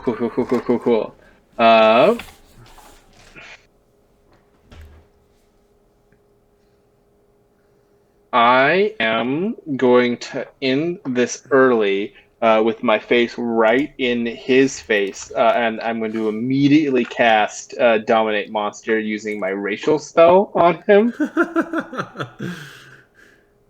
All right. Dominate Monster. All right, what does he have to make to save? Let me pull that back up. Excuse me. Finger on glasses right in his face. Right. With your glasses. Will save DC 32. Okay. Oh, that's gonna be probably trivially easy for him. Yeah.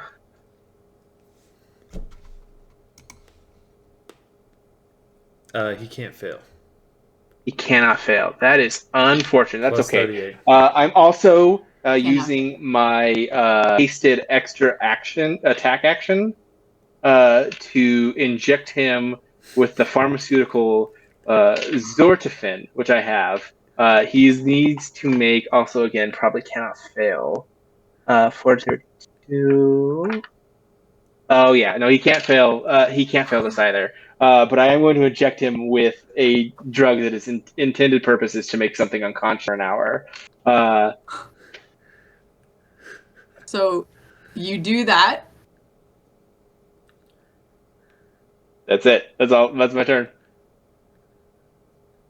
What is your deal, man? You're a wizard. And I need a new book. go to the library. That's not the kind of book I have. Do you just want my spell book? No. You don't understand. That's okay. You won't yet.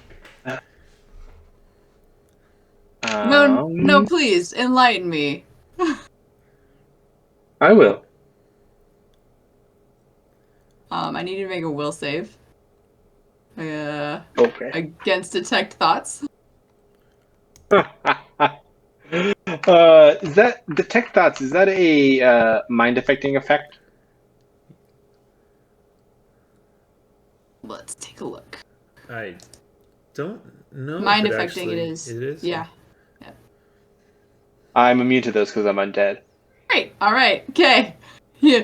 0 penetration into you.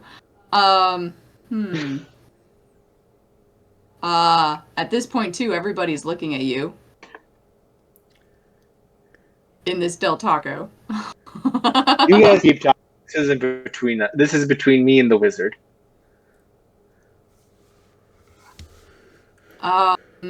What is it that you're trying to do, Justin? I forget what's He's your trying to take character's him motivation. And I'm trying to capture him and put them in my tower filled with slave wizards so I can steal magic from him at my will. Right. I have a library of slave wizards. Right. I don't have That's books. how you get I have slave wizards. Right. You're trying to steal one of the Satan clan. Oh my gosh. Okay. All right. Your turn. Tonk upstairs. Mage King is just gone. It's just you and Matthias. Here. And he hands you your cannonball back. oh, thanks. Did you make those yourself? No, Where'd you get those? I bought them. Where? And Osria has a lot of different things. I may need to travel there on my vacation. I don't know where it went. I used to have different ammunition that would go pierce right through things, but Incredible.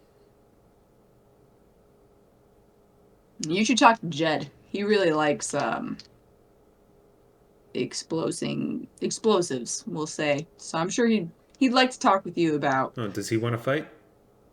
not fight. No, me we're go done. ask him. It's over. You win. Oh gosh. Okay, you're gonna go downstairs too. Yeah. All right. I walk. You get halfway down to the Del really Taco. slow though. You get halfway down to the Del Taco. All right, Justin, your turn, mate.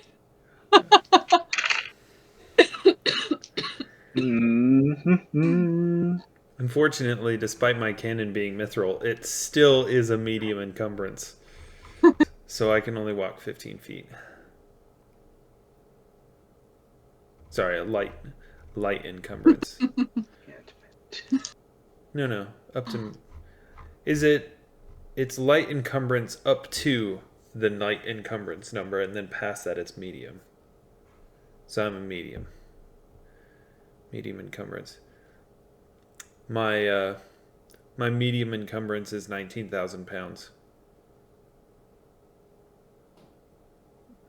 My current carried weight. My current carried weight is 15,000 pounds. Wow. Yeah.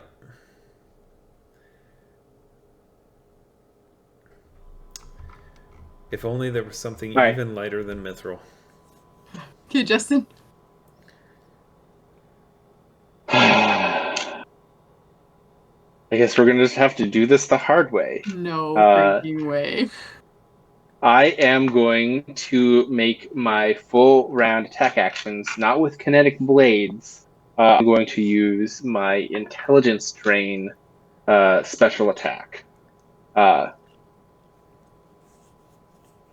I'm gonna make. I guess I will do it in roll 20 because we have it up, and that's what the calculations are for. There you go. Yep, that helps. These are all touch attacks. Yep. For reference. Yep. Hits. I'll just put my battle music back on here.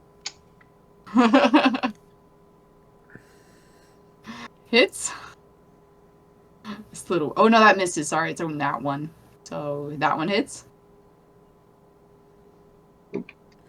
Man, you got crit fails tonight. It's wild. Hits. It's balancing out the insanity that is the other thing. None of those. It's not balancing out Do you have a anything. haste? Let's be Do you have honest. a haste one too? You're hasted. 1, 2, 3. Oh, that's right. Thank you. Yep. There is no balance. 4 hits. 4 hits. Are you okay if I do these as a lump sum, or do you want me to do? You can do a lump sum attacks? at this point. This is a lump sum, Okay. yeah. 4 hits. It's gonna take 20 points of intelligence damage. Oh my gosh.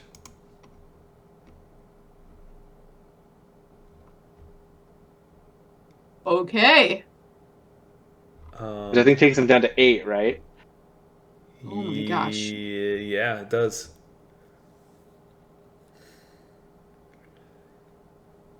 He has 28 intelligence normally. Good. Then yep. Then 8. Yep.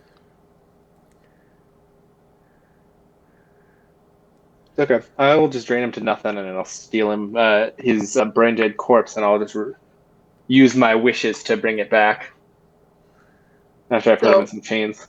So you've lowered his intelligence to 8. Is that your turn? Yeah, that's a full attack action. Yep. Actually, how close is everybody else? They're all.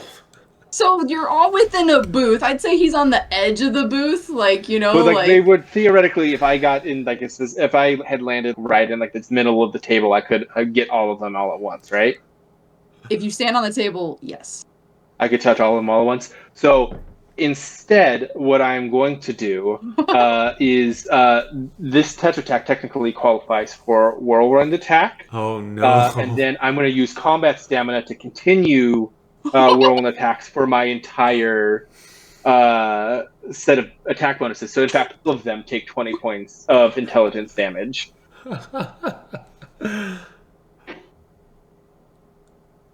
So are you able to touch all of them? Are you touching Two Tooth Ricky as well? No, Ricky's not involved in this, and he wouldn't care one way or another. Okay. He's probably already got the paperwork signed, and at this point in his mind, it's a done deal. And even if it wasn't, he's about to. He was about to sign it. Still walk around saying he's Satan. He probably could do it on his own anyways. For sure. Is that the end of your turn? Yeah, I mean that's my full round. Sure. Yeah. So he's gonna go ahead. Two Tooth Ricky is going to sign the paperwork, which, after signing, the paperwork immediately disappears. Great. Well, wonderful doing business with all of you. He turns to all of them. That's my cue. And see you later, Ricky. He is going to go ahead and teleport out of there. That's fine. I'm a dragon. I hoard wizards, baby. Oh my gosh. And a goblin. You can take the goblin out of the goblin, but you can't take the swamp out of the goblin. Okay. Tonk, we're gonna go to you. Your turn. We're gonna have you come down the stairs.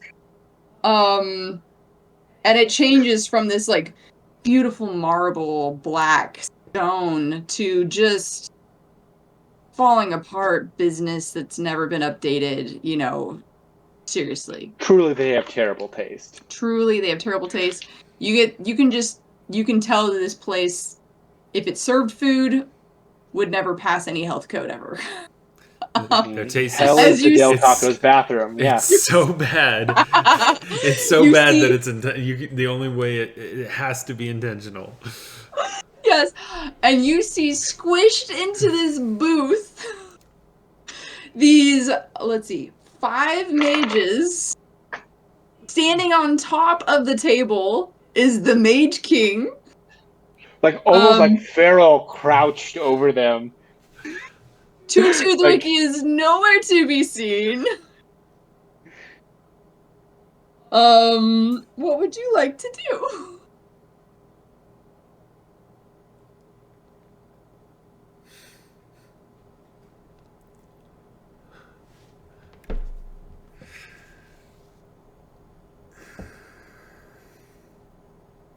Do it, Tonk. Freaking do it, Tonk.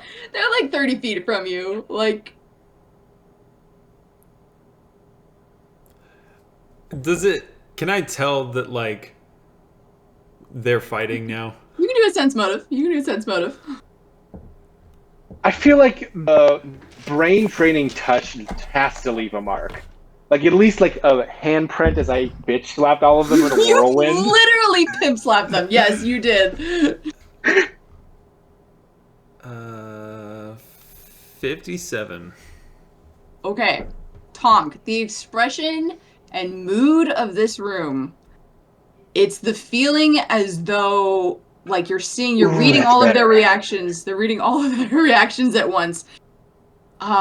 It's like someone spilled a drink on somebody, but it's on all of them. They're all reacting as like shocked, anger, horror,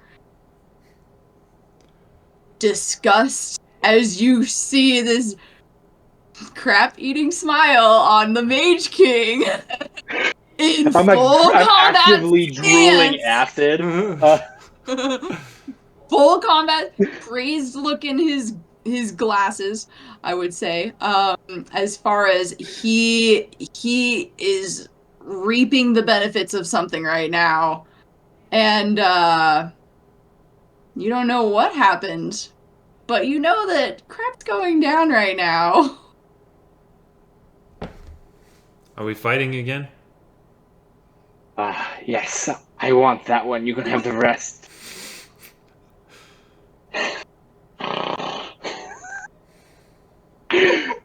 At this point, he sounds like a pug that is exercising too hard.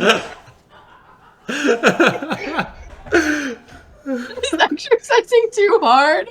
That like snorting, wheezing, asthmatic breath. Give it to me. You have a. Oh, that would have been a better move. Okay, I'm doing that next. All right, go for it, Tonk. Yeah, I guess I'll shoot at one of them. One. They have enough hit points that shooting them without vital striking just doesn't make much sense. Didn't you say you can hit multiple things at once, like a gust of a thing, or? Huh? Didn't you say that you built your character in case you were hitting multiple minions? Yeah, but I'm making a full attack action, and each attack is only 30d6, whereas Greater Vital Strike is one attack at 120d6. So it's basically the same amount of damage, but it's all in one roll instead of spread out to 4. Okay. All right. So you can see there's Tim, who Mage King has pointed out not to touch. There's the one they reference as Jedediah, and there's Samuthon, and then there are 2 others that have not been identified, and then Matthias is up the stairs behind you. So you can go for Jed, Sam, one of the other 2, or Matthias, who's upstairs. Oh,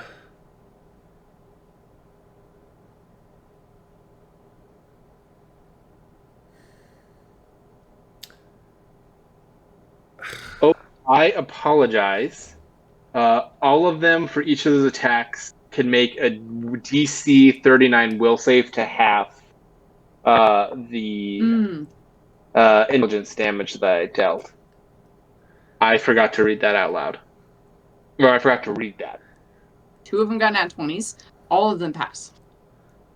So they have it to 10, basically. We'll call 10. Sure. Yep. Which yeah, they all would have passed. They are high enough. Yeah. That's okay. I have a better move now. I'm sure. An objectively more terrifying move. All right, Tonk, what you doing? I don't. I'm actually just gonna use my standard action to activate my ring of spell turning. Nice. I don't think I actually want to be a part of this fight. That's fine.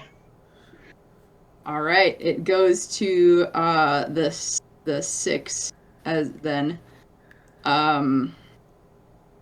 Let's see. Let's start with Jedediah. Having concluded his business, he is going to take a 5-foot step back out of the booth and attempt to cast gate. But you're still within this 10 feet of you, Justin, so do you want to take attack of opportunity on Jed? Sorry, he'll do greater teleport, not gate. He'll do greater teleport. Give me 1 second, because I don't have my kinetic whip up, so I need to check something real quick. Sure.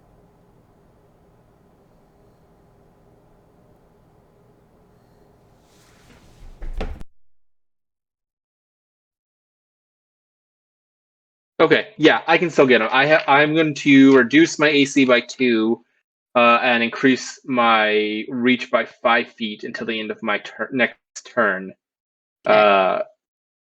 with my lunge feat, which looks like I can do anytime I would be able to make an attack. Okay. How many attack of opportunities do you get a turn? Just so 28. you know. Amazing! Oh my god. Okay, no worries. Go ahead. I'm going to reach out. I'm going to touch him with a melee touch attack, a single melee touch attack. Okay. I'm going to use my Lich's ability, Paralyzing Touch, which is a natural attack. Does it 123 hit his touch AC? Yep. He needs to make a DC 96 Fortitude save. Tell Zach what you're doing. I made an attack of opportunity with my Lich's Paralyzing Touch ability. Obviously, I hit with his touch AC. He now needs to make a DC 96 Fortitude save. He fails. Or be permanently paralyzed. He fails. He's permanently paralyzed. That is horrifying. He also has 28 attacks of opportunity. Mm-hmm. Yeah, I remember. So Jed is permanently paralyzed. That can only be removed by Greater Remove Curse or the Wish spell. Right. Okay. Jed is paralyzed. It's going to be Samuthon's turn. You can leave the swamp when I say you leave the swamp.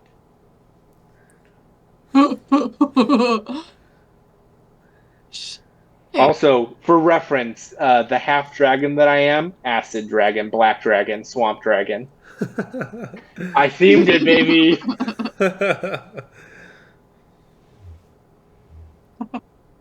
Okay.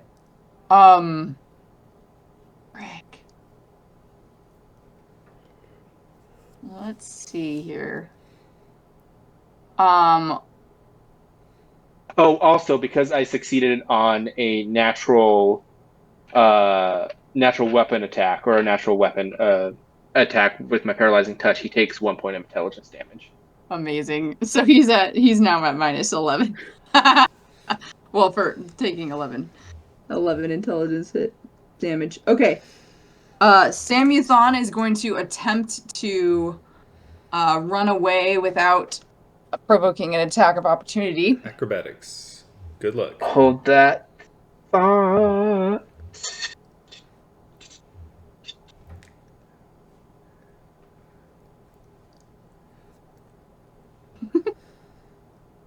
Insane.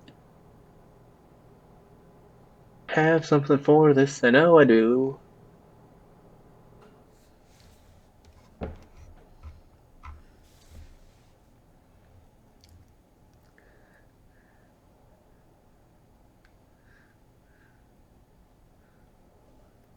Oh, I don't. That's unfortunate.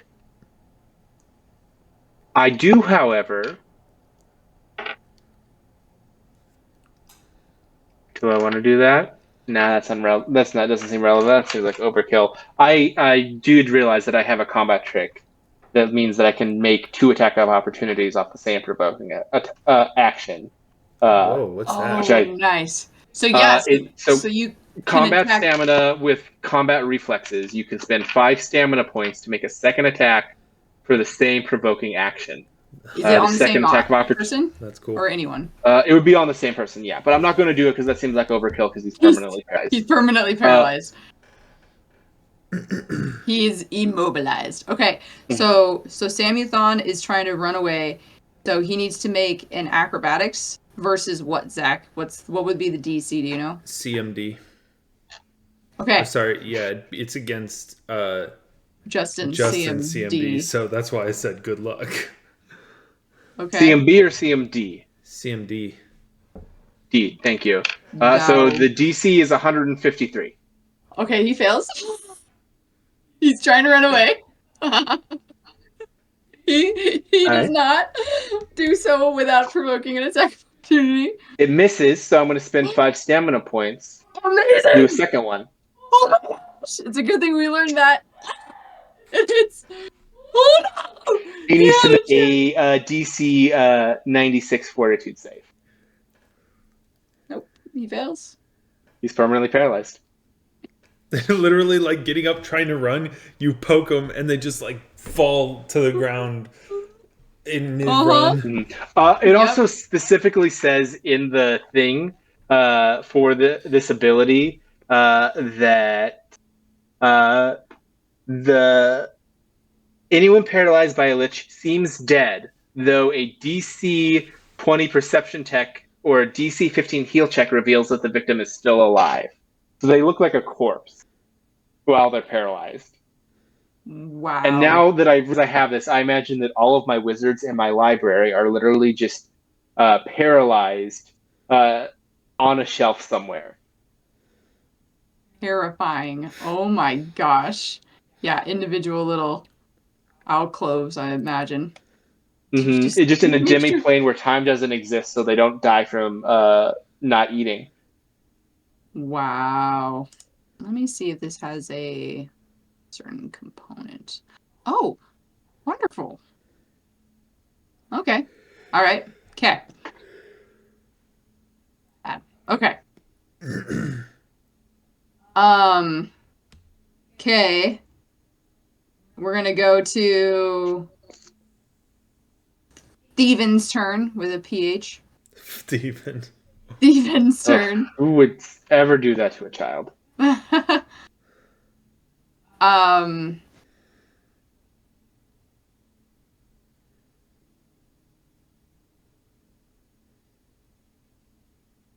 Right. Okay. I mean, it's not gonna work, but he'll try it. He's gonna go ahead and point his trident at you. And he's gonna Casting a spell. It's a Rod of Infernus, so it has an ability. So it's not. So it's a use activation, which means it's still an attack of opportunity, I believe. Your guys' call. I don't know, because it's a rod, so he's using it as a trident. It's a wield without penalty, but I don't know if it's an ability. Yeah, so go ahead. Attack of opportunity. Oh my gosh, he tries to point it at you. Looking at this, I think it qualifies as a use activation magic item, which means that using it is an attack of opportunity. Sure, go ahead. So You can hope for 2 ones. That hits. Fort save. Also paralyzed now. Takes an attack of opportunity, or takes a point of intelligence damage. Okay. All right. Gerald's turn.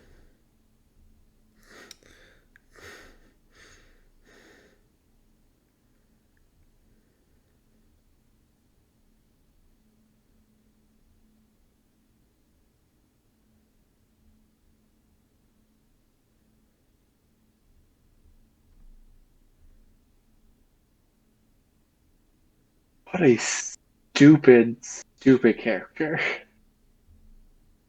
All right. Does a spell like ability provoke? I don't remember.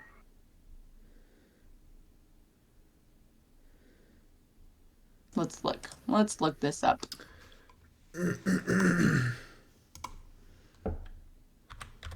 I don't think they do. I think that's how. While threatened provokes. Okay, using a spell-like ability while threatened provokes attacks of opportunity. Concentration check to use the spell-like ability defensively and avoid provoking.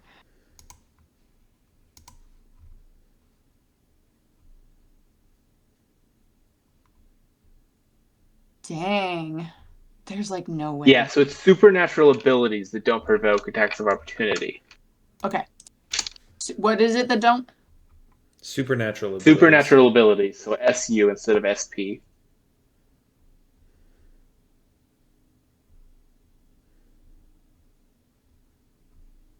Let's see if he has any of those.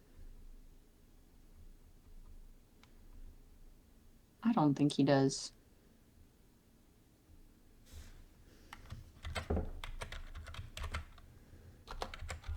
Okay, Gerald's gonna try to use diplomacy here to try to get you to let him leave.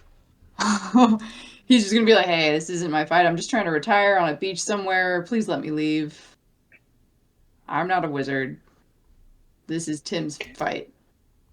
I would like to do a sense motive purely on the line, I'm not a wizard. I'm not a wizard. Go for it. Yep. 17 plus...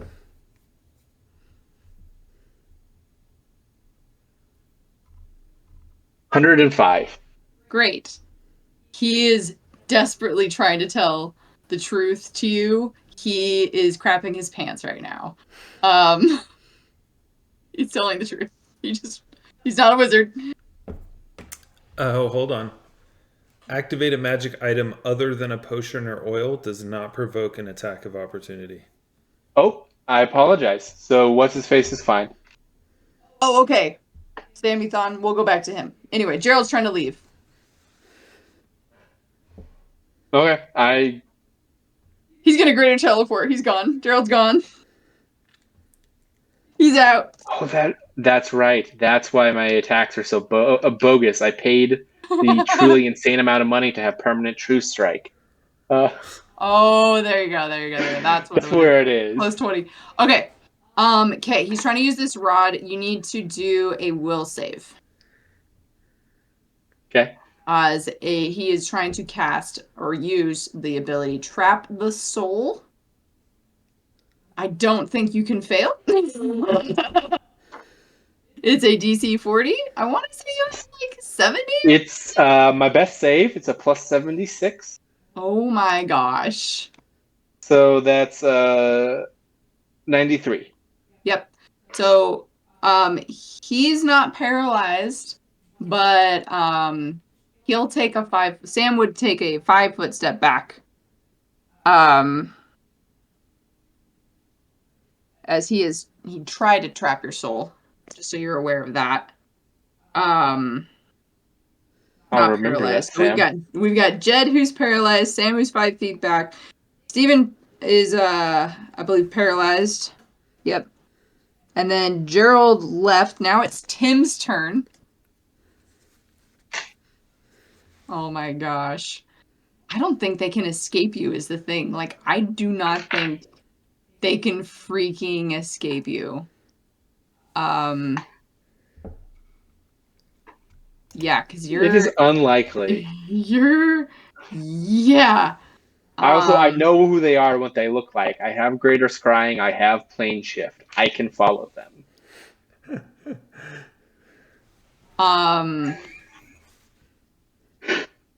Hey, Tim's just gonna try to attack you then. With his trident. Opportune parry and riposte. Oh my gosh! Oh, got him! That smile. Okay, what do I need? Do I need to roll something here? Competing Just attack roll your rolls. attack. Okay.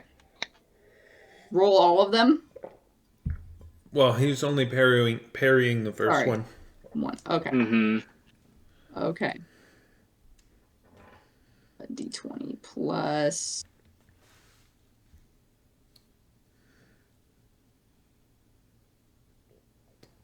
It's an 85 hit. So, yeah, and then Justin rolls a counter attack. Mm-hmm. And if he is higher, then it cancels yours. And then, depending on how you roll, if you do rules as red, you would then make a second attack roll to see if you hit. Mm-hmm. Although normally when we play, it's just if you beat it, you just use that number as your attack. But That's up to you, Jess. You're the GM. More than happy to roll twice. I don't think it Roll the first matters. time. We'll see. Yeah, I don't think it's I gonna literally matter. don't think it matters. So Yeah, you're gonna stop it. Yep, you. Cool. I'm going to paralyzing touch him. Oh my gosh, go for it. Yep, and he fails his fort. Tim is paralyzed.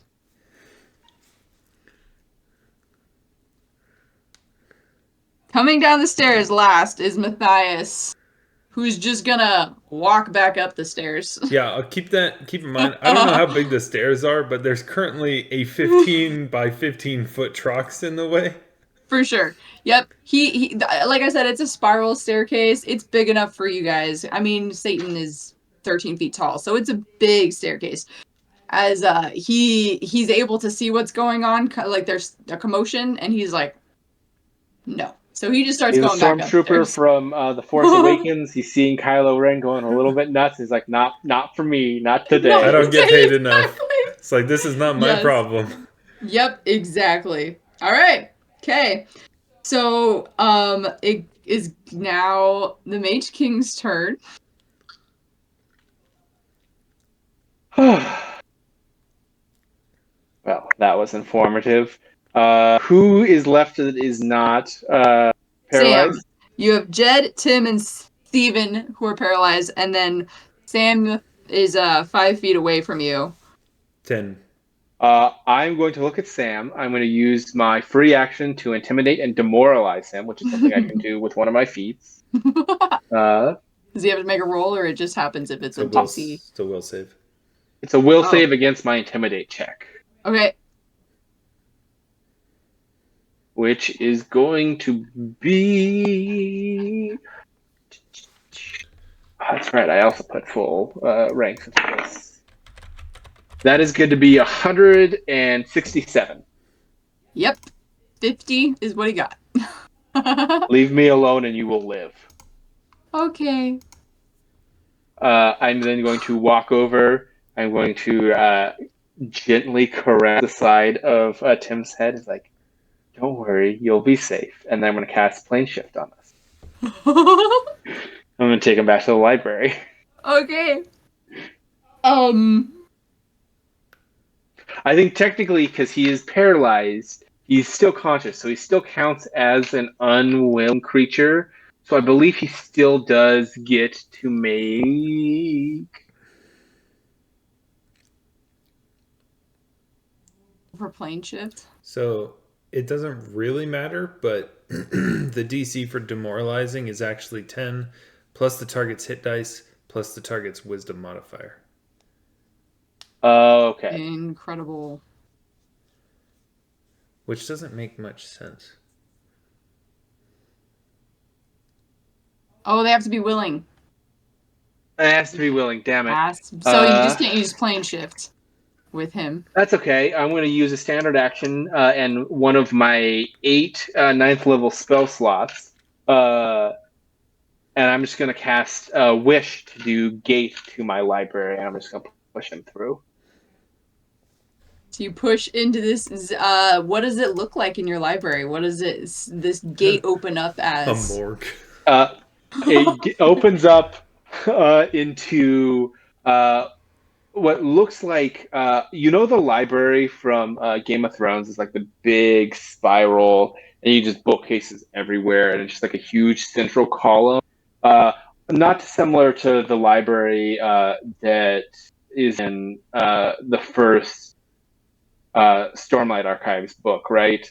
Where thousands and thousands of books, Right. except for each shelf is a carefully stored and bound paralyzed wizard. Of varying levels. They're sorted by His book. level and school. And then there is just thousands of undead goblin librarians caretaking.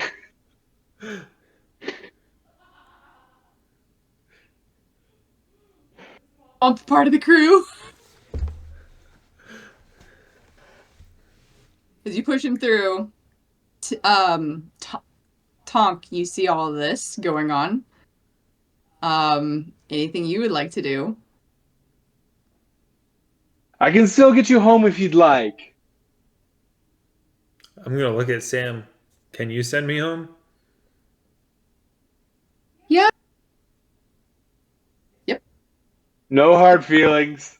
And I'm going to go close the gate. Hold on, before you close the gate. No worries.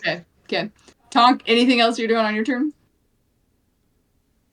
No, not really. You're just enjoying all this? Okay. Okay. We're gonna go to the prince's turns. Jedediah, Stephen, Tim are all paralyzed. Matthias, Gerald have left. Sam Uthon is just going to tentatively watch, holding a spell basically as an action in case one of you guys decide to do something crazy. Crazier than what I did. What just happened? As in, like, they're gonna attack him. He's gonna get out of there. Steven, no, Jedediah is going to, while paralyzed, use greater teleportation to disappear. He does not need to use a vocal component because he has a silent spell. Does he also have still spell? Still spell. Because he can't. Because he can't. If it's only a vocal is what this component is for this spell. Oh, for greater teleport? Yes. So Jedediah disappears. Steven disappears. Now there's Tim. Tim has been pushed through a gate, though. And I imagine the Mage King has put many wards on his place. Such as my library is a demi-plane that I have crafted with the wish spell over countless eons. Yes, and I'm sure as a very methodical wizard keeper, have also cast Dimensional Anchor upon any who come in. So as Tim tries desperately to use Greater Teleport, nothing happens. He teleports. It just immediately teleports him to the to-be-shelved table, the little red table, and the goblins go shelve him. And then the gate closes.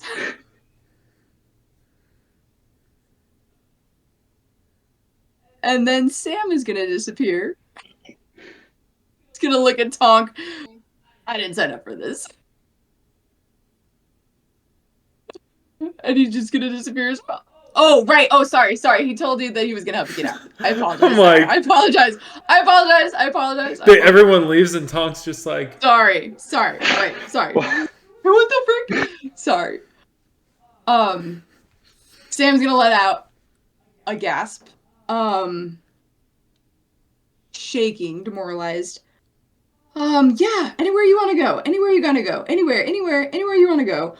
Anywhere you want to go. Where do you want to go? You should have done better research on who you brought here. That was Tim's job? Guess he got what he deserved. And Osria, that's my home. Okay.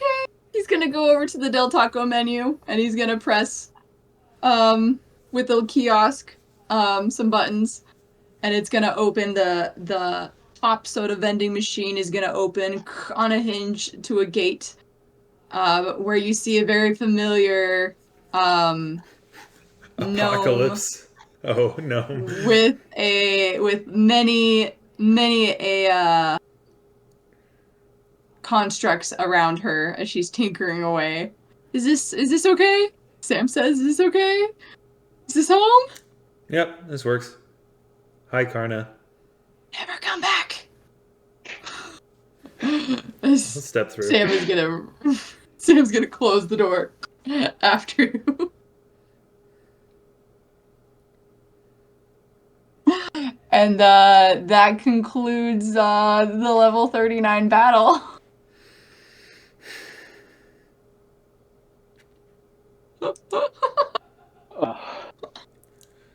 Oh my gosh. You know, the funny thing is, the only real marked difference between Tonk at level 39 and Tonk at level 20 is that the critical modifier for his cannon was 1 point higher. He had a crit range that was 2 points wider, and he had extra hit points. But literally, I could have walked in there with a level 20 Tonk and been just as effective. Unreal. Hell yeah. I would have been doing the same amount of damage. What you should have done is, or what you could do is, you could build them. If you have critical focus and combat stamina, you can keep rolling confirmation rolls. As long as you continue to roll within your critical range, you keep adding multiplication modifiers onto your critical. That's nuts. I don't know that makes a lot of sense for something that, I mean, the cannon's only got a crit range of 18 to 20. That's true, yeah. You'd want it. That's like a true crit fishing build. Yeah. Which, considering that the normal crit range on a cannon is 1, that's pretty good. That I was able to increase it by 2. But it's also a ×5 multiplier instead of a ×4 multiplier, so that's pretty cool.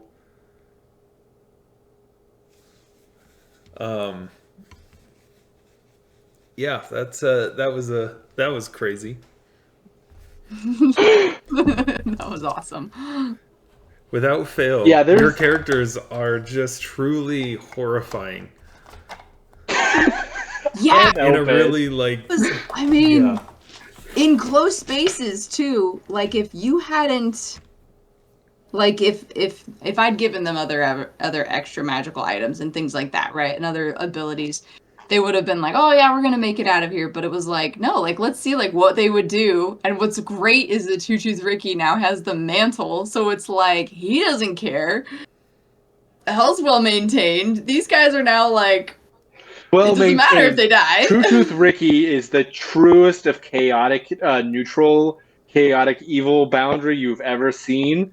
I don't know how lawful evil hell is gonna do underneath him. Like he's gonna sell it to somebody, right? Because that's what he does. He's just a trader. That's true. That's a good point. He'll get bored real fast. Oh yeah. No, he doesn't stay in charge of that stuff. He sees the potential of what it can do, though. I was sure he wouldn't think twice about becoming Satan. It's just whether he keep it is the issue. Oh yeah, no, he wouldn't. He'd get over that real quick. He'd sell it off. Unreal. Some indeterminate time in the future, he's just in some like, I don't know, like a random bar or whatever, and he's just like, I was Satan once. This one time. He's also the kind of person, though, that would be at a bar, would just like the cut of some random dude's, and some level 1 commoner becomes Satan. He would! Because he's so chaotic. He'd be like, sure, let's see what happens. Level 1 NPC class dude just does something petty like the barkeep just like spits in someone's drink and then gives it to him. It's like, yeah, that seems like something Satan would do. Sign here. Oh my gosh. It wouldn't even that be a would sign. It would be like, I like you. And then the guy's suddenly Satan and has no idea. right. Yes. Like, wait a second. What did I send him? Yeah, he seems like that kind of person. He is that kind of person, you know? He Unreal. I will can't believe you say, called him in. I I cannot was believe you. kind of looking forward to the potential of like popping Balers or sorry, Balers are demons. What's the It's devil? Pit Fiend. Pit fiends. So I thought about having you guys battle other things and bring other things, and I was like, you know what? For the context of this, it makes sense that he would just need someone to take over, and so they need to hold their own without calling in backup because they're gonna have dominion with those things. But it's like this kind of situation, right? Where it's like, oh frick, they could not hold their own against the Mage King. That would have been a problem. I didn't even need to be there. You did great from ranged. That was so if I had been attacking you more, Zach, he would have definitely. I mean, maybe he would have used gaze on you. So what's your will save? My will save's not great. It's only a plus 16. Okay. So you would have failed that, which would have done minus 12 to your ability score, which then he would have used trap the soul on you and would have trapped your soul in his Here's the thing, though. rod. Here's the thing. That's 2 rounds. That's true, which is so much I damage went that you first. do. So I go, he goes, I go again, and he's dead. Yeah, it's true. So it's like, he gets 1 round to kill me. Because I'm not missing, and my average damage is over half his health. So tell Zach how many hit points you have there, Justin. You said it, like 3,000 something. All right. 3,936. Holy I have in cascading order of how if you them. I have DR 30 magic. If you bypass that, I have DR 20 good and silver. If you bypass that, I have DR 15 bludgeoning. Yeah. I have regeneration 5 in silver. I'm a lich, so obviously I just come back. I'm a shadow lord, so technically every time I move, I become incorporeal. Wow. Something that did not come up. No. So, I mean, funnily enough, I had the right weapons to be killing you too. I just wouldn't have been able to get through your hit points fast enough. True, yeah, if there was a bunch of you. If there was a bunch of me. I mean, like a full broadside of Tonk. Yeah. Yeah, my AC is 73. Oh, wow, yeah, I sure almost matched him. I have a bunch of other things. But what's your touch AC? What's your touch? 53. I can hit that all day. I have a bunch of other things that bump AC, but basically nothing that bumps touch. Incredible. I can't miss you with my first 2 attacks, and it's a very good chance of hitting you with basically a 75% chance of hitting you with my 3rd and a 50% chance of hitting you with my 4th. I do have the expanded element defense for air.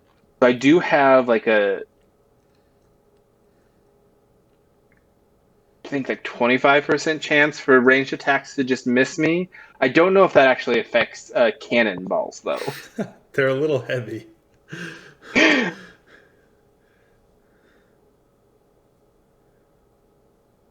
I don't think however, have siege, deflect arrows. But I don't think those affect siege equipment because this is a siege weapon. It does not. Yeah.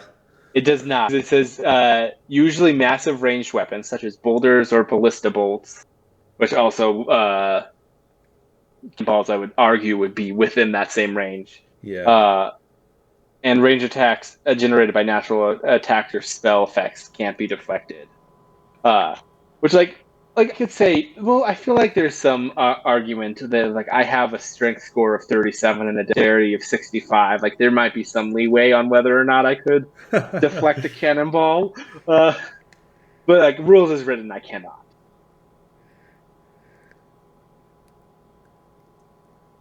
Yeah, I will say I did enchant my robes to be just a better version of Satan's armor explicitly. So I have heavy fortification. I also have a plus 21 AC to my, or plus 20 bonus to my AC from all the different effects that I've stacked on there. Not including the one armor bonus from the silken armor. Yes. Silken ceremonial armor. Because I don't want to risk the arcane spell chance failure because I didn't invest in any of the feats to ignore that. Mm. There we go. That's just notes for the future if you guys ever come back to this world and we need to know what happened. What did you guys think? Was it fun? Yeah, no, that was pretty I entertaining. had fun.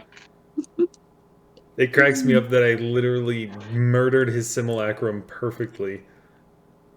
Perfectly. I wrote it down. I was like, okay, what's Iconic. half of this? I was like, okay, it was 71.5 Yeah, I was was rounded half. down. And I was like, oh, round up. And I was like, no, I'll round down. Because I wrote 472. I keep saying 472.5. And I was like, oh no, 471. And so then you rolled 472. I was like, are you freaking kidding me?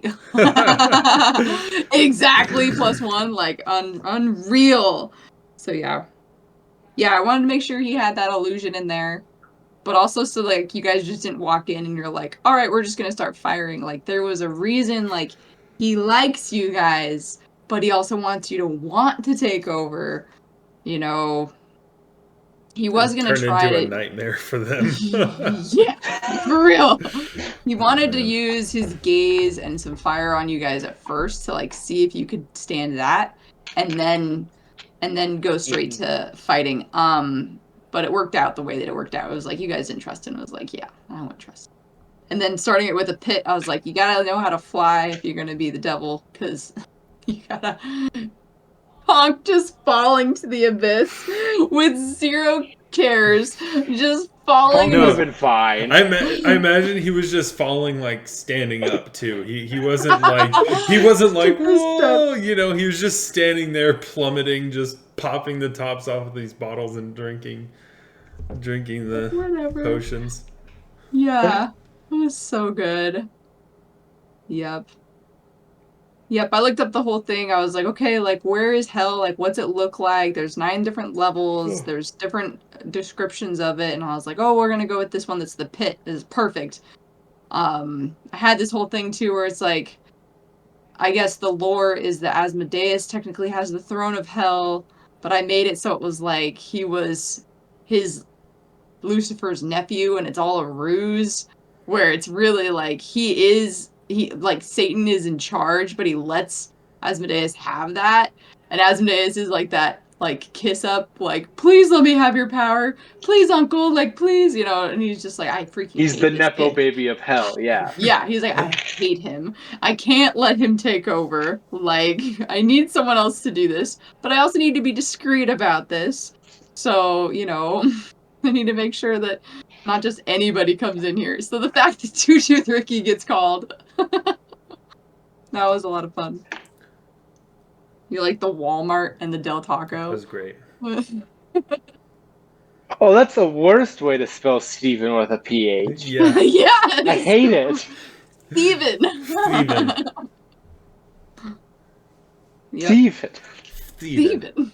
Steven. Yep. Gerald. Tim.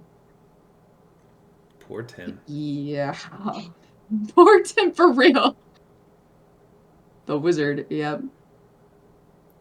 Yeah, so they have like permanent like alter self on themselves, basically. So they all look So they can all be in multiple places at once if they need to be, but they all run hell.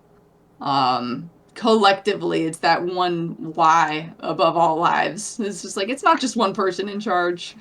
It's a team, and there's 6 of them. Hell yeah. So for you guys to have 2 people take over, could have been a two-person takeover, was flattering to you guys, because it's like, yeah, like, you guys are great. You guys are insane. Your characters are just, I mean, if this was anything else, right? It's like no brainer. Like, it would have been like, yep, well, game over. So for you guys to go multiple rounds was just like, wow, this is wild. Yeah, I can't believe I forgot about the thermalizing touch.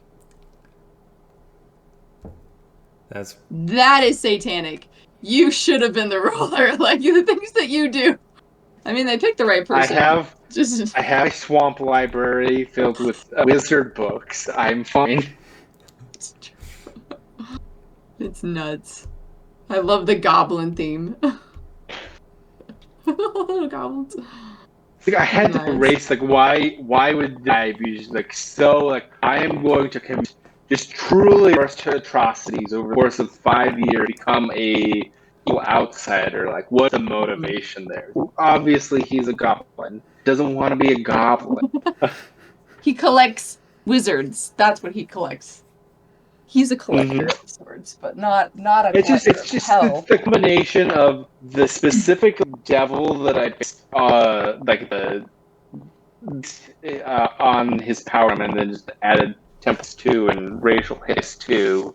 Like, his whole thing is like dominating and controlling wizards, using their powers to pretend to be a wizard, pretend to have wizard magic. And also, I have the half dragon. Dragon's got to hoard something. Right. Yep. It makes sense. It's so cool. I'm glad that some things came out that you needed, at least, like the gaze and the parry and riposte thing, like that worked. The whole attack of opportunities. Zach, your cannonball is just honestly like, well, he's not going to use a whole turn to take that out. No, like, if he could, yeah, and that it got rid of his regeneration. It was like, well, that's annoying, like, as well as possible spell failure, because he was thinking like, well, maybe I can like teleport away without it, but it was like, well, maybe that wouldn't even work. That's fun. Thanks for playing, guys. Thanks. You guys are fun. Thanks for that was a lot of fun. That was fun. I think we did a good job. I think we all did a pretty good job of showing what that fight would be like 1-on-1 or 1v2, like. I feel like how complicated all of our kills relatively were. We've randomly streamlined combat. Yeah. His saves are insane. I mean, like, if you were going up against him and you weren't a crazy broken Pathfinder character, I don't even know no if this is a character anymore, truly. Yeah, you're a deity at this point, like. I mean, so gods, our CR 30 is their consideration. CR 61 creature, a PC gen. Yeah. And I love that PC gen's like so like not able to move. I was hoping and not hoping that I would do ability damage to you. The other thing I was gonna do, so I wanted him to shake your guys' hands to make an agreement, which is Geas or Quest. Geish, yeah, and he was going to attempt to use reverse gravity to throw you up through the gate above, so that you would take a -3 on all of your ability scores for failing your agreement of planar shift. So, one of those things. This is enchantment, mind compulsion, and immune. Your mic's breaking up. What was it? That's very clever. So it's a mind effect, and I'm immune to those. The quest is like, really? Wow. No. I mean, comboing Devil dragon, and lich, my list of things that I am immune to is like I would never put this as even an NPC in a game. Like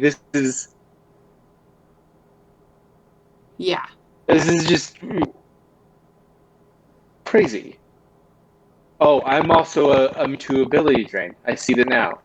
So also would have worked. Yep. Great. Yep.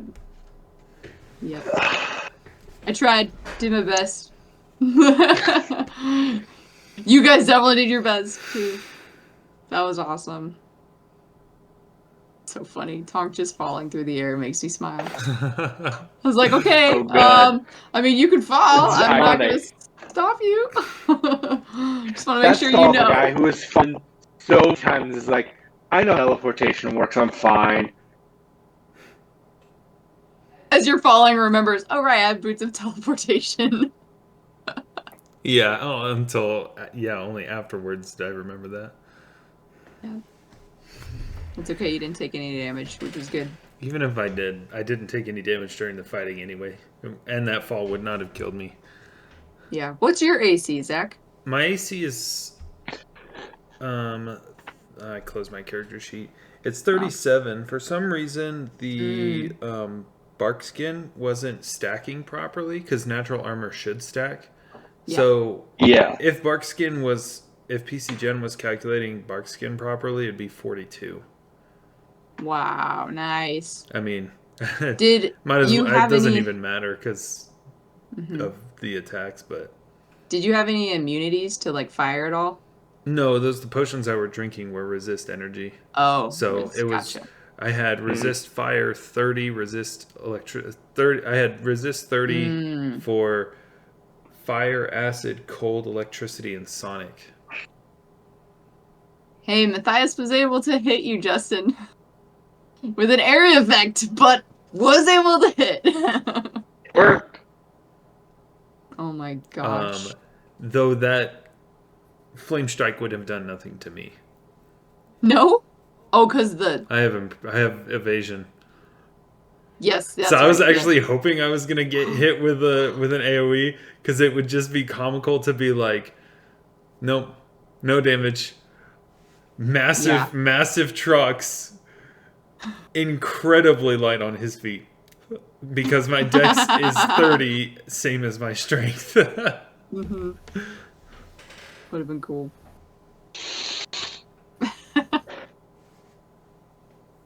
That was a lot of fun. Oh my gosh. I feel like a little dumb. Like a few weeks ago, I realized the Trox are literally just Pathfinder's Don't Sue Us version of our Hulks from D&D, and I'm like, of course they are. Pretty much. That's so funny. So wait, you had extra arms too, Justin, right? Is that right? No, I had 2 arms, legs, 6 limbs, Oh, okay. Yeah. which are limbs. So I have a total of 10 limbs, technically. Why didn't you have eyes? Was it just because you're a lich? Like that's how it works? It's because I was a lich. And I was looking for decent picture of dragon's head to superimpose on stuff I clipped together for the drawing, and I couldn't find one that looked good with the rest of the stuff I had that wasn't just a skull. Incredible. I can't believe that So he's a lich, doesn't need eyes. He uses gaze. Perfect. Sunglasses. Excellent. I found the Medusa's Bane spell purely on accident going to spell list, and I'm like, Really? this is perfect. This is actively perfect for, like, that gaze hack is too good. They're just gonna use it at some point. 100%. Oh, 100%. He I was should just have trying to rocked wait. in there with sunglasses too. They're surprisingly cheap. It's I think first, 3rd level spell. I think it's 3rd level spell, Mrs. Bane. So yeah, I'm gonna go to 4th level spell. It's so for the money we're working with, having a permanent spell on a magic item, not that expensive. Mm-hmm. Well, good game, guys. Good game. Good game. Good game. Good game. Good game. Well done. Way to take over hell without getting it, I guess, you know?